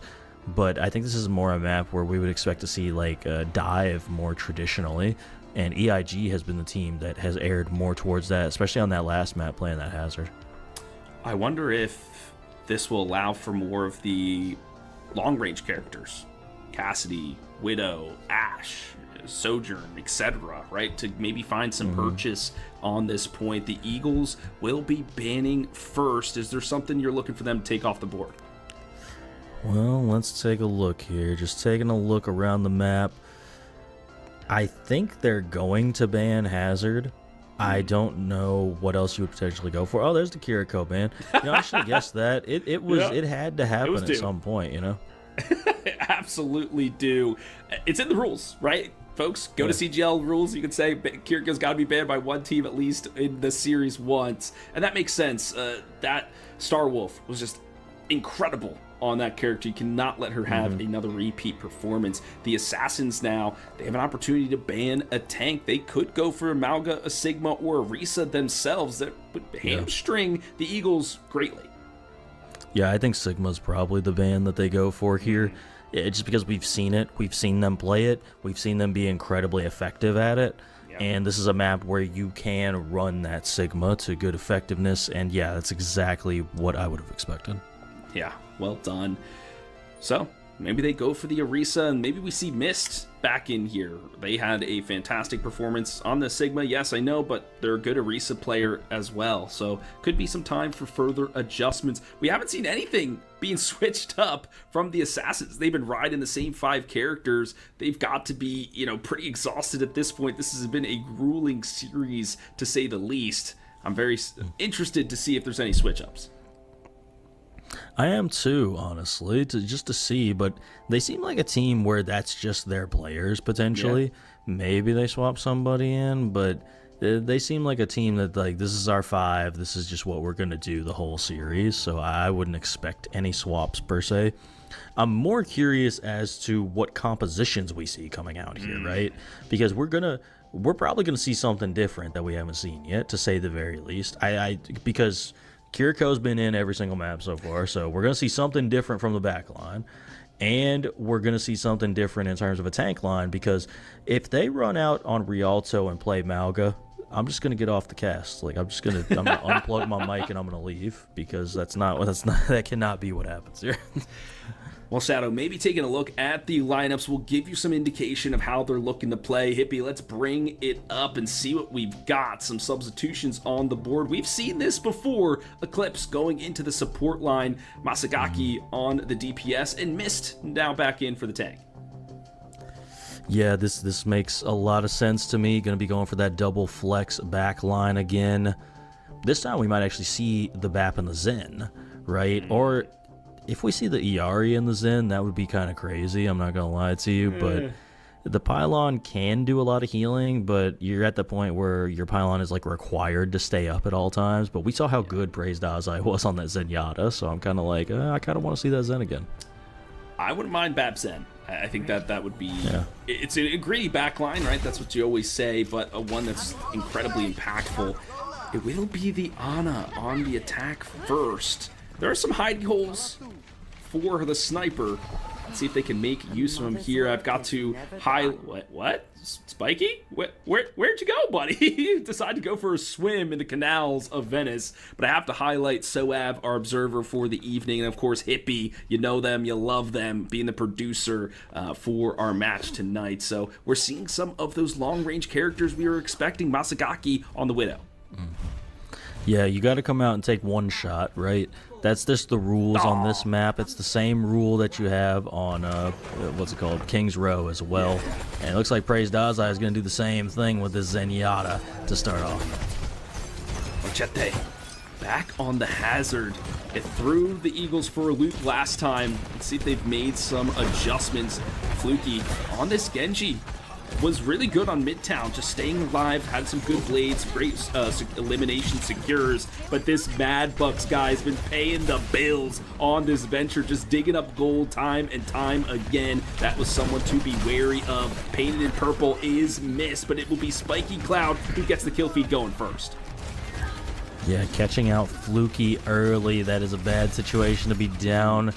Your Genji already. Eclipse going insanely low. That is actually 1 HP if I have ever seen it in my life, but is managing to stay alive. Got slept. So is that like an Ana diff right there? Like you just get slept by the other Ana? That's the moment right there. Fluky catching out to Mad Bucks though. That's going to be a big kill for Emerald Eagles. Revenge surely is sweet, taking out the star DPS player, and that gives him free reign into the back line. Forces the Hazard to peel for the Lucio, and that's Fluky says space created for the squad. Masagaki taking a snooze real quick, but he's in the right position to secure some kills, and this cart is creeping ever closer to the checkpoint, but we've seen teams stall out under the bridge before. Yeah, the bridge, it's a really good point to stall out at, as far as just having that pressure in. Praise Dazai gonna pop that Transcendence already. The Nano has actually gone out as well. What? Onto who? I didn't see anybody glowing with the buff. Mad Bucks surely isn't, but they don't even need it. They're looking to find the kills. Pressured is Star Wolf, and Extinguished is the support character, but it's a trade of players as the cart is still being battled over. It's praised Dazai from the top ropes, and it will be a sound barrier that has to keep everybody alive to keep the defense going. Yeah, great fight win coming through from EIG. It ended up costing them their sound barrier, and luckily Muchetti was able to get back fast enough, because that was actually where the nano went. It went on to Muchetti trying to keep them alive, but they just died anyways. So you kind of just ended up not being able to use your nano boost. But Emerald Eagles burning their nano and that Terra Surge and the Transcendence as well. But Praise Dazai is so good at this Zenyatta that they're already 63 to another one. Sheesh. But I mean, look at this. Tectonic Shock, Vermilion Ascent. So many lethal ultimates, and plotting out the dig site now is Mad Bucks, and they're going to force the Venture to burrow underground, but that's okay. Into the back line they go once more. The Ana, the prime target, but denied. Starwolf says, I can do you better. They'll take down the Reaper. I mean, this is just a trade of blows, but the time is dwindling for the Eagles. It absolutely is. If you're Emerald Eagles, you need to have a good ult fight here, right? Because you're not really forcing anything out of EIG. Like, you're losing these fights and not forcing them to use anything. All they use is that Tectonic Shock in that last fight. They still have the Vermilion Ascent. They still have the Downpour, and now they built up to that as well. And we are just, this is a bad situation for Emerald Eagles. No umbrellas in sight in Rialto, but a Transcendence to save the day. This could be the opportunity, but if a couple people are painted in purple, they won't receive the healing, but it will be enough to sustain through the fight and bully their way onto the point. Starwolf, they're just going to tag it from this side room to make sure the cap doesn't go through, and splattered into the locker from Miss. Now there's no healing here in the Kaioken from the Genjis, hacking through it once more, but Moschetti has the stronger blade, finds one amidst the chaos. Finally, the point will be capped. It does finally go the way of Emerald Eagles. And I would say the biggest thing was that Transcendence coming through from Praise Dazai, just keeping everyone alive enough to just counteract what the side of EIG was trying to do in that fight. And I mean, I keep saying it, but I mean, Praise Dazai 42%, and that Transcendence just happened like 30 seconds ago. I believe they have the sub roll, right, where they get the tactician, they can accrue some of the stuff, so if they're doing a lot of damage, that's fine by them. Starwolf almost hits the nano, but a knock to the noggin will send Fluky to the grave, and Madbucks will oblige Praise Dazai and do the same. It will be a double for making a triple from the announcer. The defense is so stout from the Assassins. Yeah, it has absolutely been very much impenetrable, except like in singular moments. There's been singular moments that Emerald Eagles have managed to push this cart, and that's been basically how they captured this entire point so far. They'll just get a stray kill just out of nowhere. That's really been their primary source of getting this cart pushed. Praise Dazai praying for a stray kill with the volley of orbs. Masagaki preying on this Lucio. Few more shots will do it. The Discord was there for just a moment. Starwolf now has it upon them, but Moschette with the peel once more. Keep their support alive, but only for a moment. Missed. Now bullying their way onto the card, but that is a fantastic sound barrier from Spiky Cloud to help sustain through the battle, and the defense will hold once more. Yeah, I mean, great fight hold once again, and it isn't really costing them anything. Like, that's the main thing. They're doing this with very little ult usage, and Emerald Eagles not even really getting into position to even try and use their ultimates to begin with. That's probably the most disappointing part. They're coming up on a Nano Blade combo here, which could be good, and it's got to be some sort of combination with this Nano coming out in this fight from Emerald Eagles. It must be the biggest Nano of their life, but a hidden Tectonic Shock will force out the Transcendence. It's not what they wanted. They needed to engage on their terms. The Vermilion Ascent will crash and burn right into Praise Dazai, the Terra Surge, to do something, but it pushes everybody into the willing blade of the Genji, but the Downpour will lock his feet in place. All the ultimates, the treasure trove expended as the overtime wick goes down. I mean, just great response from EIG, right? Like, that's all I can really say to what Emerald Eagles was trying to do there. Is EIG was prepared for what they were trying to do time and time again, and they just did a good job of responding to it. With that being said, though, this is still incredibly winnable for the side of Emerald Eagles. You know, Rialto is one of those maps that you can very easily get first point held on. Is it easier for the Venture to find the eliminations on attack or defense? I feel like attack is where they excel more often than not, so this might be a feast for Mad Bucks as it's their turn to push the cart, but we need to see a fuller hold, as you mentioned, Shadow, for Emerald to win this game. Otherwise, we're going to Game 5 kind of like we predicted. Yeah, this is in danger of going to a Game 5. 100%. That's the best way I can put it. We're in serious Game 5 danger territory. Like we got the lights on for it right now, right? Especially like when I see the Bastion coming out, when I see Bastion May come out, I am like map 5 danger. Like map 5 is a very high likelihood of happening at this moment.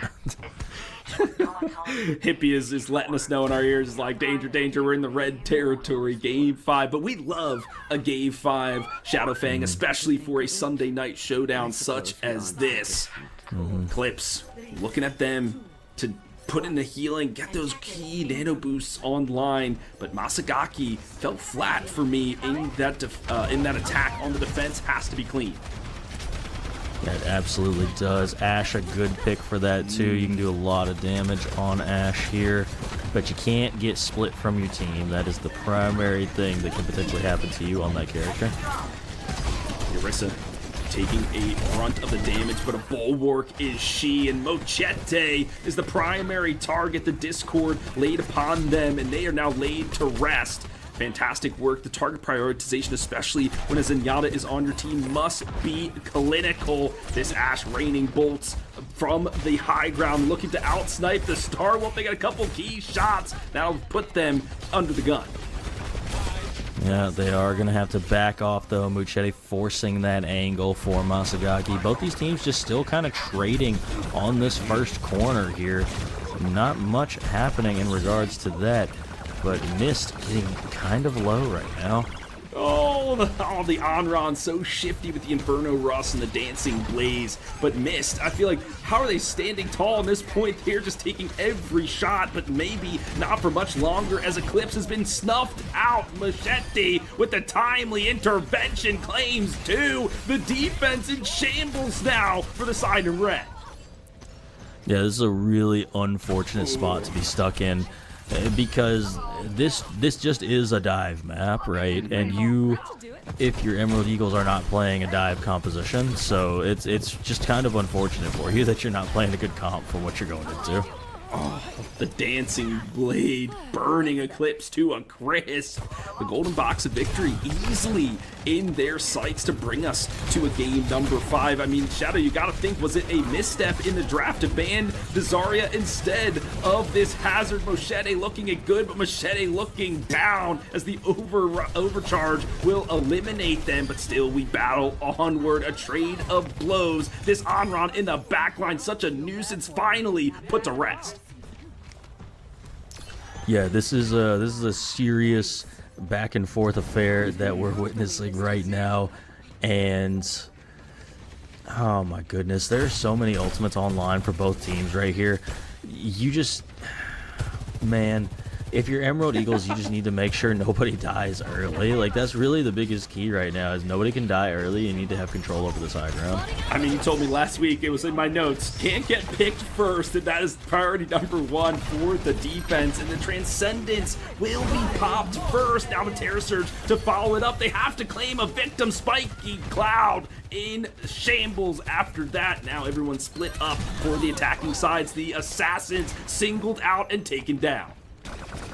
Oh, Mad Buck's getting fluky, though, in the meantime. That's a really good trade to get. But luckily, though, for the side of the Emerald Eagles, Fluky should be able to make it back in time. And you're in a situation where I feel like you're in... Oh, my goodness, if you can get that kill onto Haywire, that's absolutely huge. That's absolutely huge. And no Vermilion is sent to bring them back into the fight. Mad Bucks going incredibly deep into 4. The overclock expended.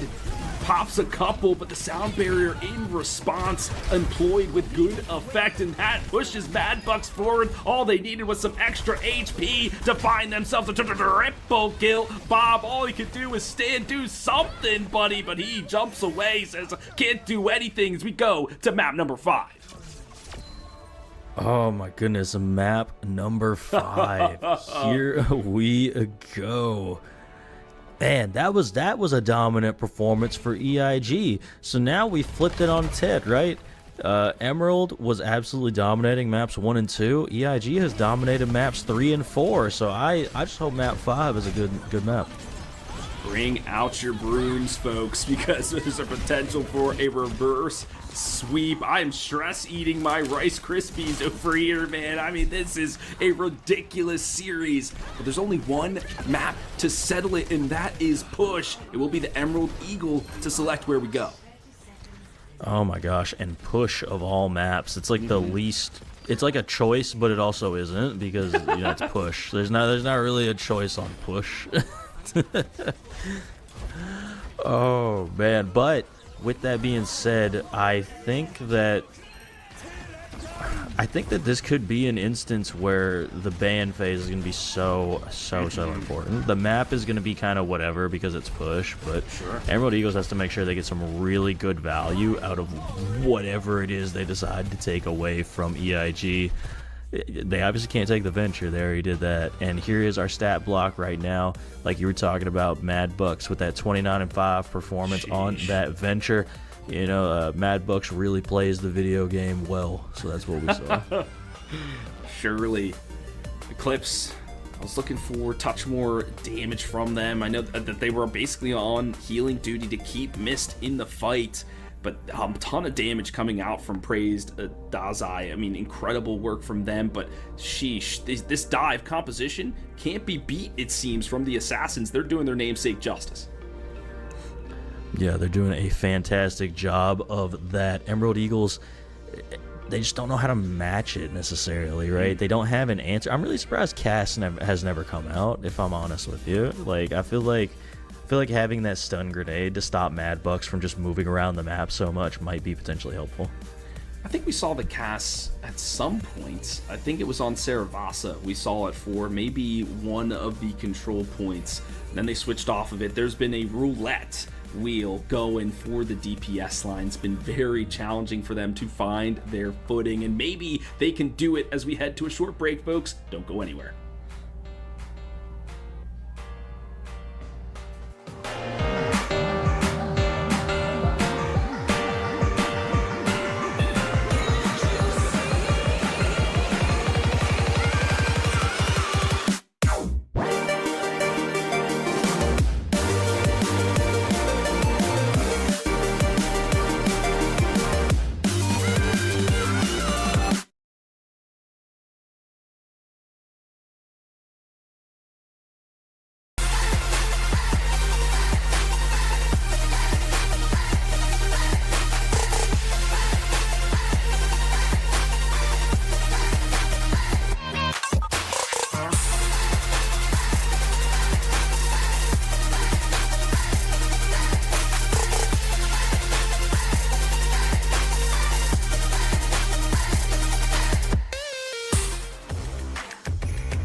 Welcome back, CGL fans. You are tuning in to the NA Diamond Tier lower bracket round 1 between the Emerald Eagles and the EIG Assassins.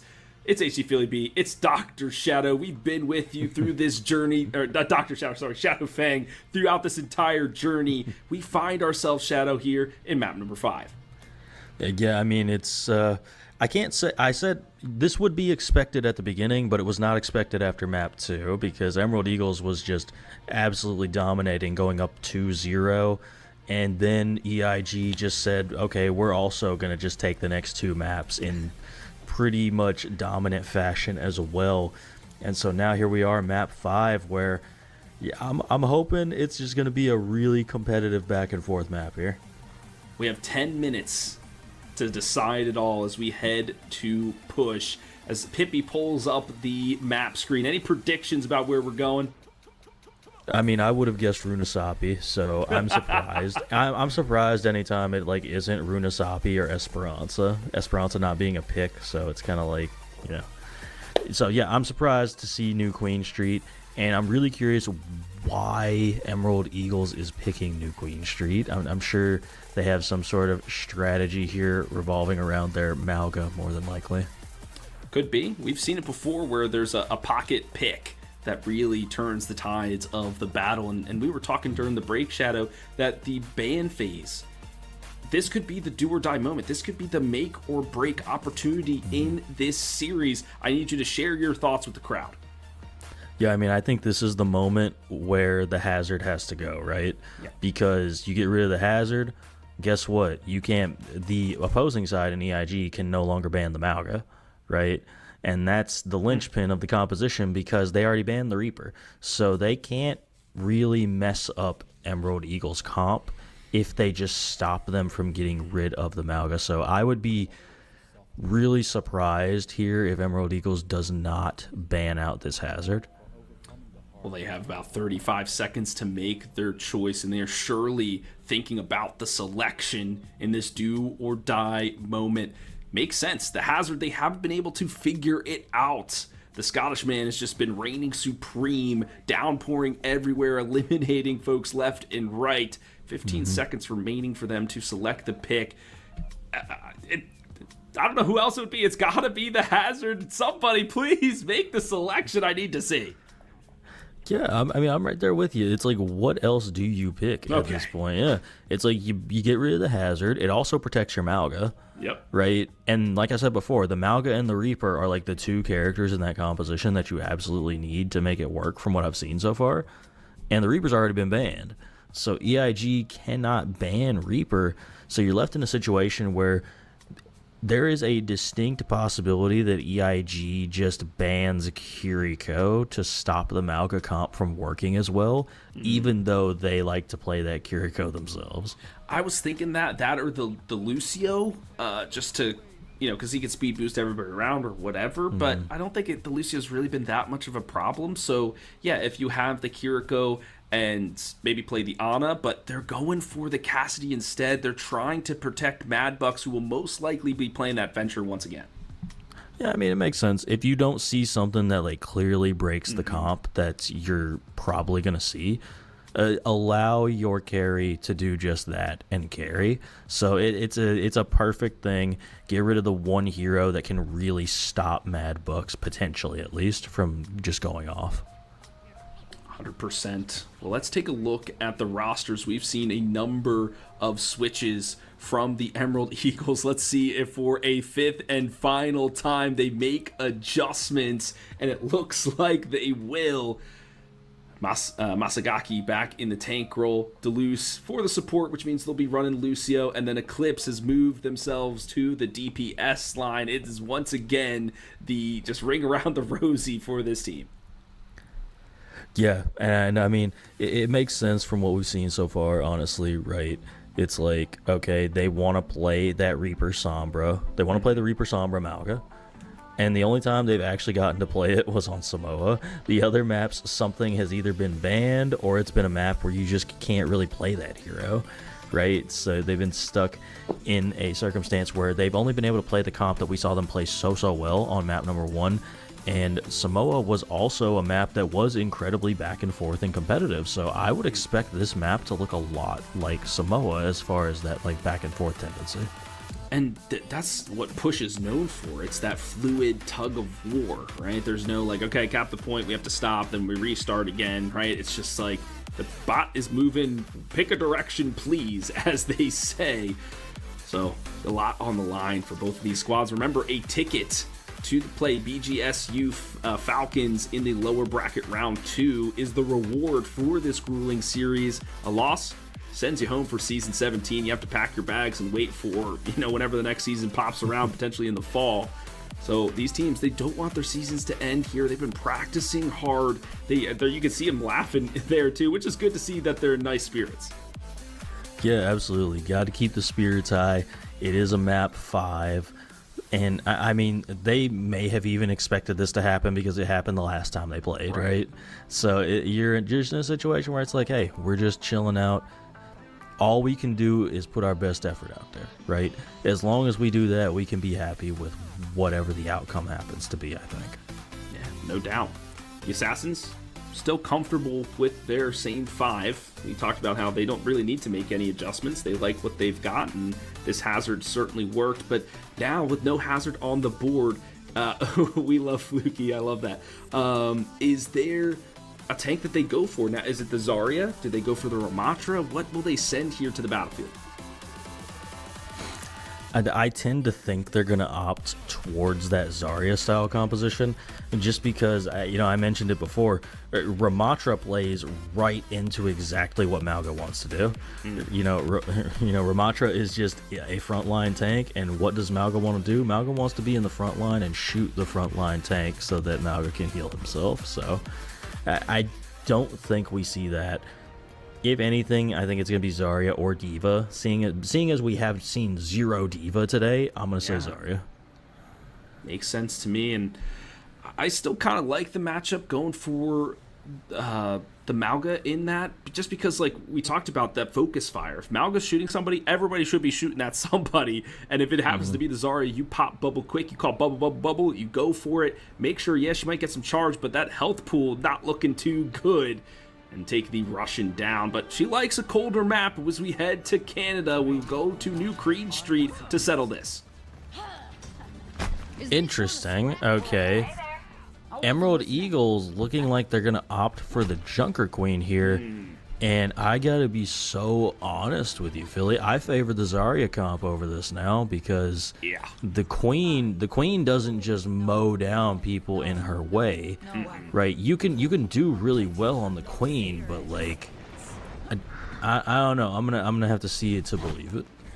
Usually when you run this comp, Shadow, you have to pick a target and you just rush at them. Well, all of these characters are so freaking shifty, so you have to rush at Mochete, but that's not who you really want to go for. So I think they'll make a switch promptly after they see how this first engagement goes, as the Onron fanning the flame in this cold weather, looking to heat it up, burning through the competition. Masagaki still standing pretty healthy amidst it all, but it is Mad Bucks. They just can't find them, and it will be Fluky who nets a 2K to start us off in New Queen Street. That's great from the Reaper. He's happy to be back on Reyes. Still, the kill feed goes either way, but as the dust settles, the side in red will make out with the robot. Yes, they absolutely will. But Star Wolf, in the meantime, took 2 kills on the way out. So you're really happy for that, because now it's not even allowing Praise Dazai to catch up on that ult charge, right?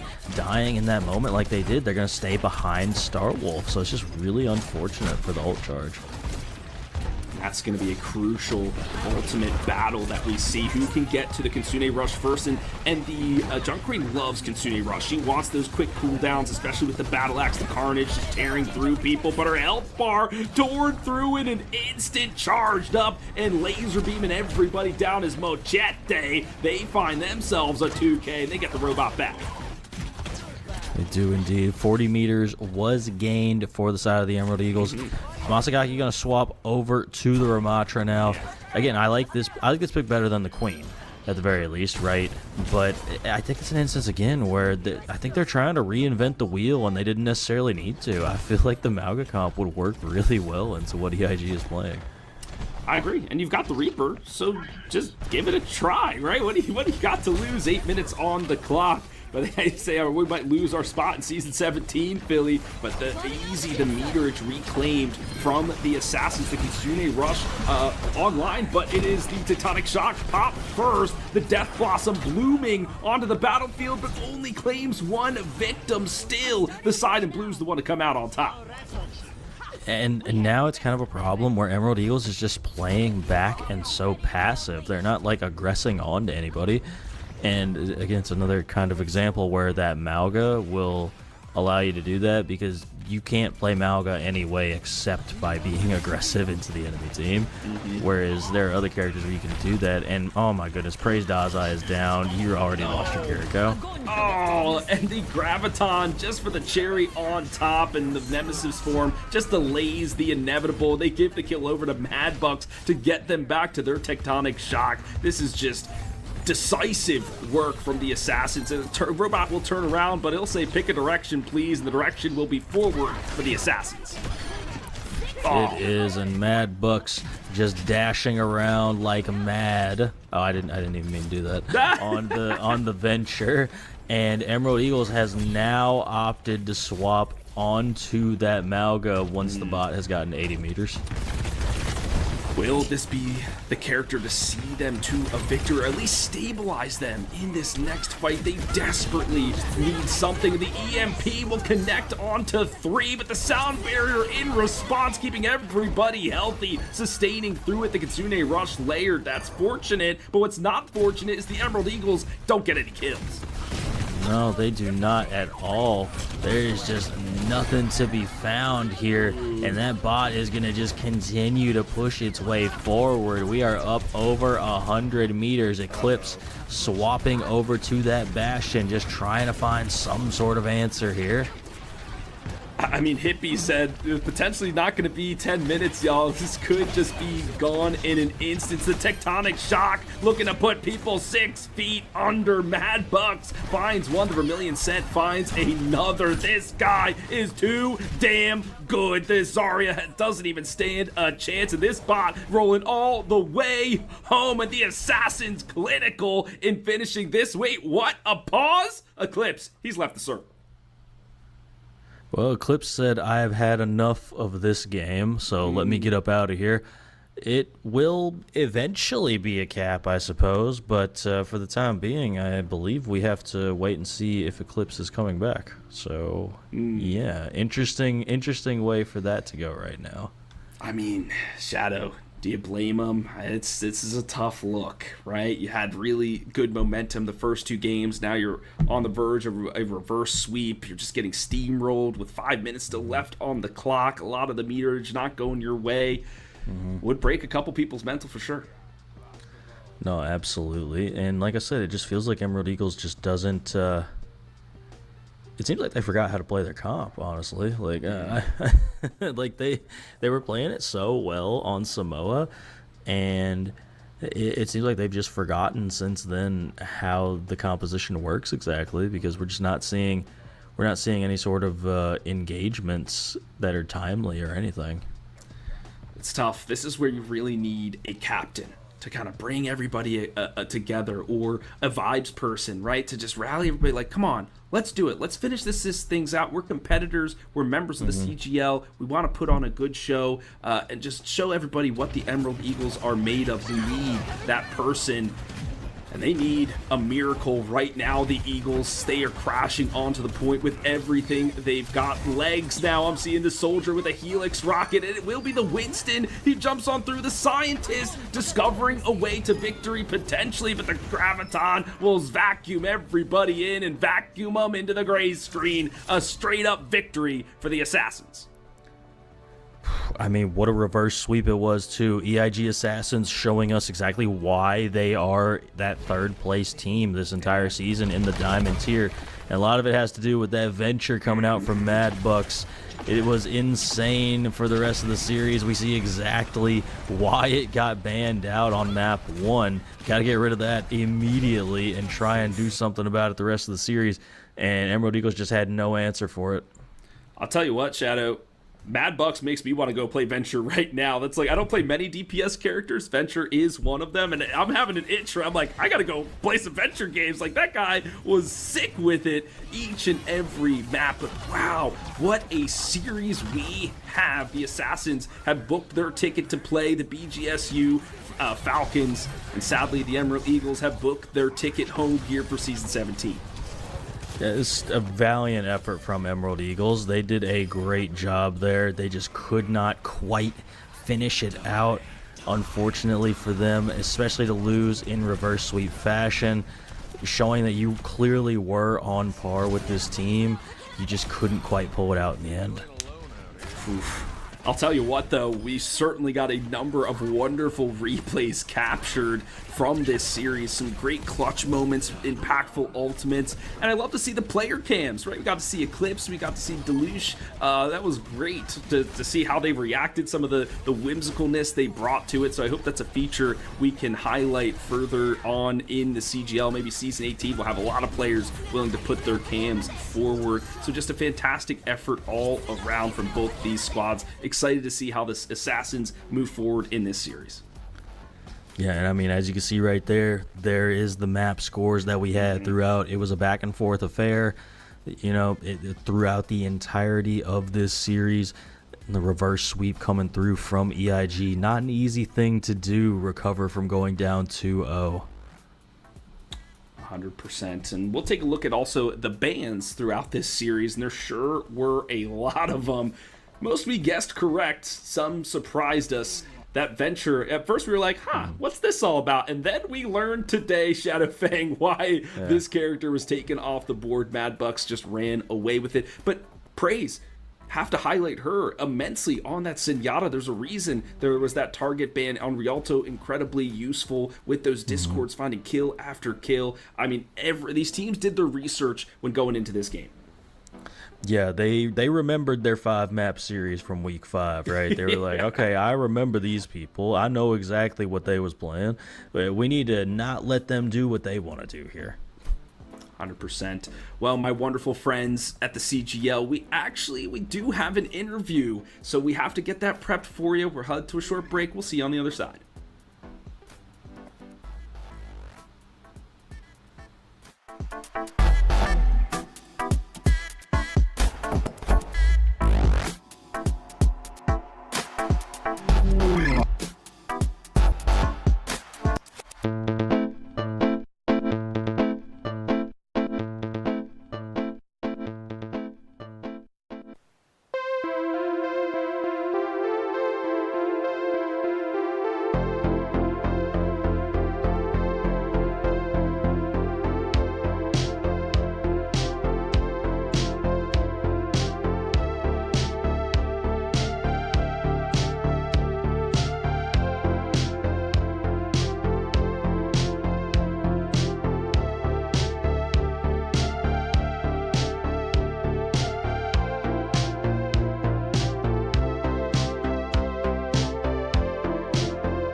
Welcome back, CGL fans. It's HD Philly B and Shadow Fang. We just witnessed a lengthy, grueling series between the EIG Assassins and the Emerald Eagles. Went all the way to 5. The Assassins came out on top, and we have a winner view with, a winner view. I guess it's a winner view, right? It's a winner's interview with Star Wolf, the main support for the Assassins. We have a couple of questions for her. My first is, Star Wolf, you're still alive here in the Season 17 bracket. How you feeling?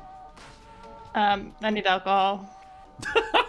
That was a pretty stressful match for sure. We also have Mad Bucks with us. Mad Bucks, that was an incredible performance on the venture. You've got to have the adrenaline pumping as well. Yeah. I was...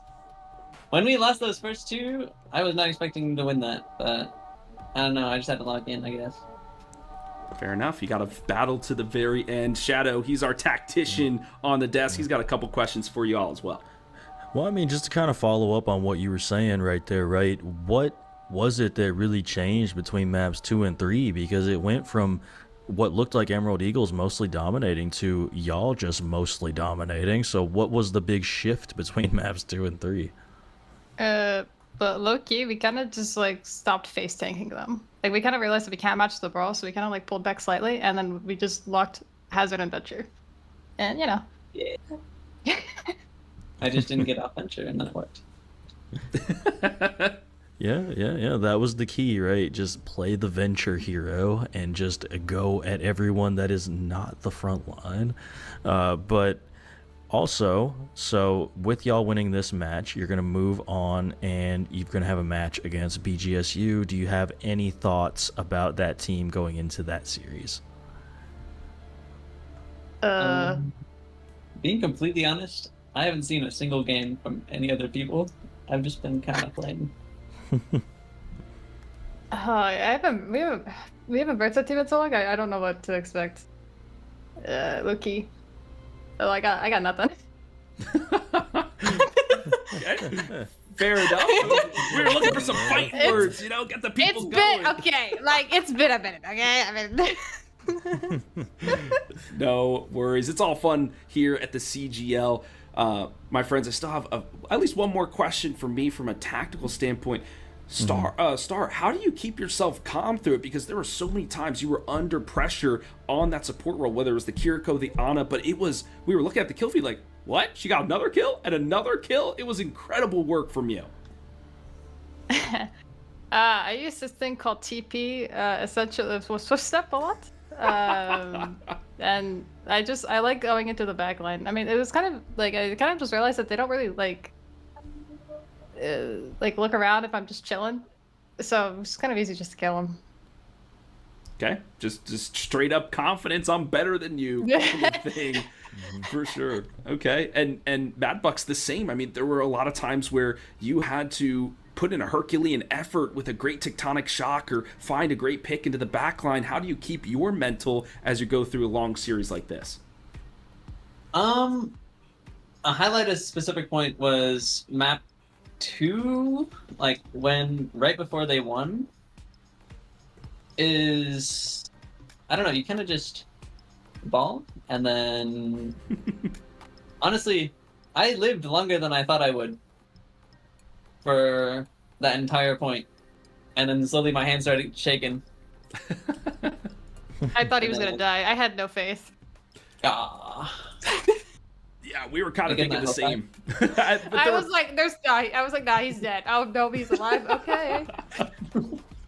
You've got to have faith in your teammates, and there were many times we looked at the scoreboard like, wait, how did Mad Bucks have like only 4 deaths in that, or 2 deaths, or whatever? So shifty were you on that venture. Now, Star, this was I think the question you were most scared of as we were talking in the green room during the break. Who would you want to shout out while we have you on stream?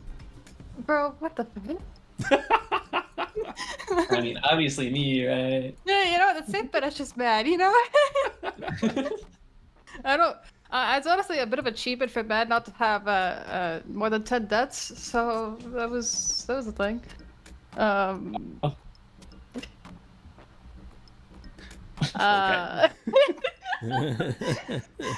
Pass this over to Mad. All right, Mad Bucks, who do you want to shout out while we have you? Can I say star? You can, yeah, whoever you want. You can say I'm gonna say me, star. Shadow. Oh yeah, I loved your broadcasting when I hopped in there. I didn't even know it was being streamed until like the 5th map, and then I checked in, and then I just heard y'all talking about me, and that was like, yo! The glaze. He talked about it the entire map 5. He loved being glazed. That was better. I love you guys. We're here to boost some egos, Fred. That's what it's all about. Well, we thank you so much. Congratulations on your victory. We'll see you in the losers round 2 against BGSU Falcons. But thank you all, and enjoy the rest of your night. Thank you. While Shadows, one group exits, another group will arrive, and that'll be Fluky from the Emerald Eagles, who will join us for our next interview. I really thought you were about to say also exits, since it's an exit interview. Oy, too soon.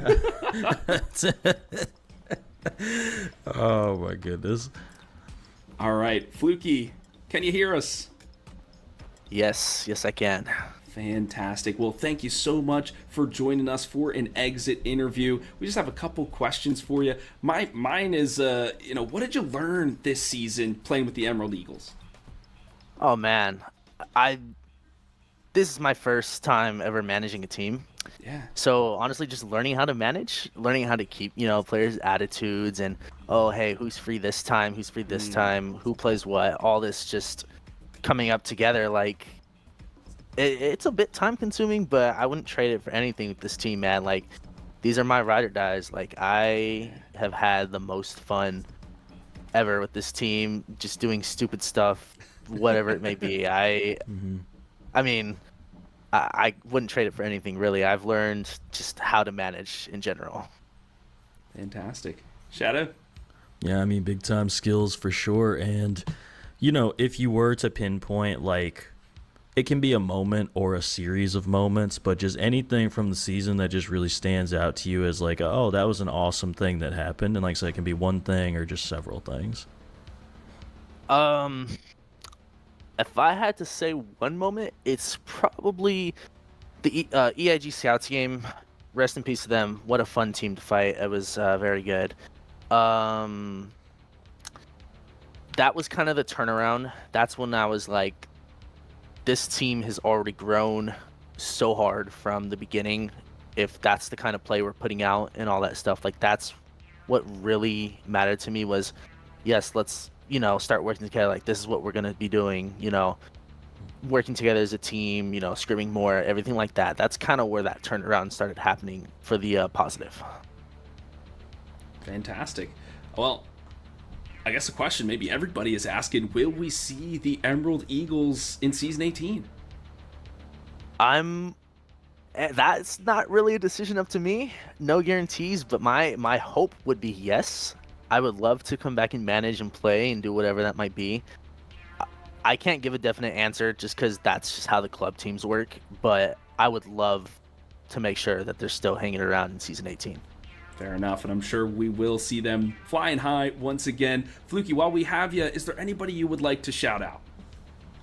Yeah, shout out my whole team. Gonna give them all by name. They all deserve their individual props. Mist, Masagaki, Eclipse, Dulce, Praise Desai, Novo, we miss you. Can't believe you had to go to a Frisbee tournament in your elimination game. Shout out to the Overwatch Club Director, Conk. Shout out to Fez and Pickle. Shout out to Diamond and Jade. Y'all were strong this year as well. Couldn't have any better. Honestly, just the whole UNT organization is kind of just what I want to give some praise to here. Fantastic. Well, Fluky, we appreciate you for joining us for this interview, for joining us for your very first season of CGL. We hope to see you back next time. Thank you and have a great night. Oh, yes, I'll be back. All right, y'all have a good one. Thank you. Take it easy, my friend. Well, Shadow, it's been a long one for us here on CGL 1, but could you believe it? We actually have more CGL action for you tonight. If you head over to CGL 2, we have another game, but let's check out the bracket for now and see where we stand. Yeah, you can see right there it updated. That bottom left-hand corner is where our game just happened, and now they are moving on to play, you know, like I said, BGSU, and then those two lower brackets have to move on. The upper bracket, there's still a lot more bracket left in this diamond tier. Oh, yeah. This is one you want to keep on your calendars for sure. I'll be rooting for the Assassins as they maybe eliminate member after member as they make their way through. But I've heard Drop the Guns is the team to beat in the Diamond tier. We'll take a look at our schedule going on right now. And we have another series that's tied up. Team Prosperous versus Monolith at 1-1. Yeah, that's one of our open tier games. Team Prosperous, top team in the tier for most of that season. Really exciting team to watch. So I think that'll be a really nice banger of a game to get to end the night out on. Fair enough. Well, from HD Philly B, Shadow Fang, Hippie, and Soav in the back, we appreciate you so much for joining us on CGL1. We'll see you over at CGL2. Have a great night.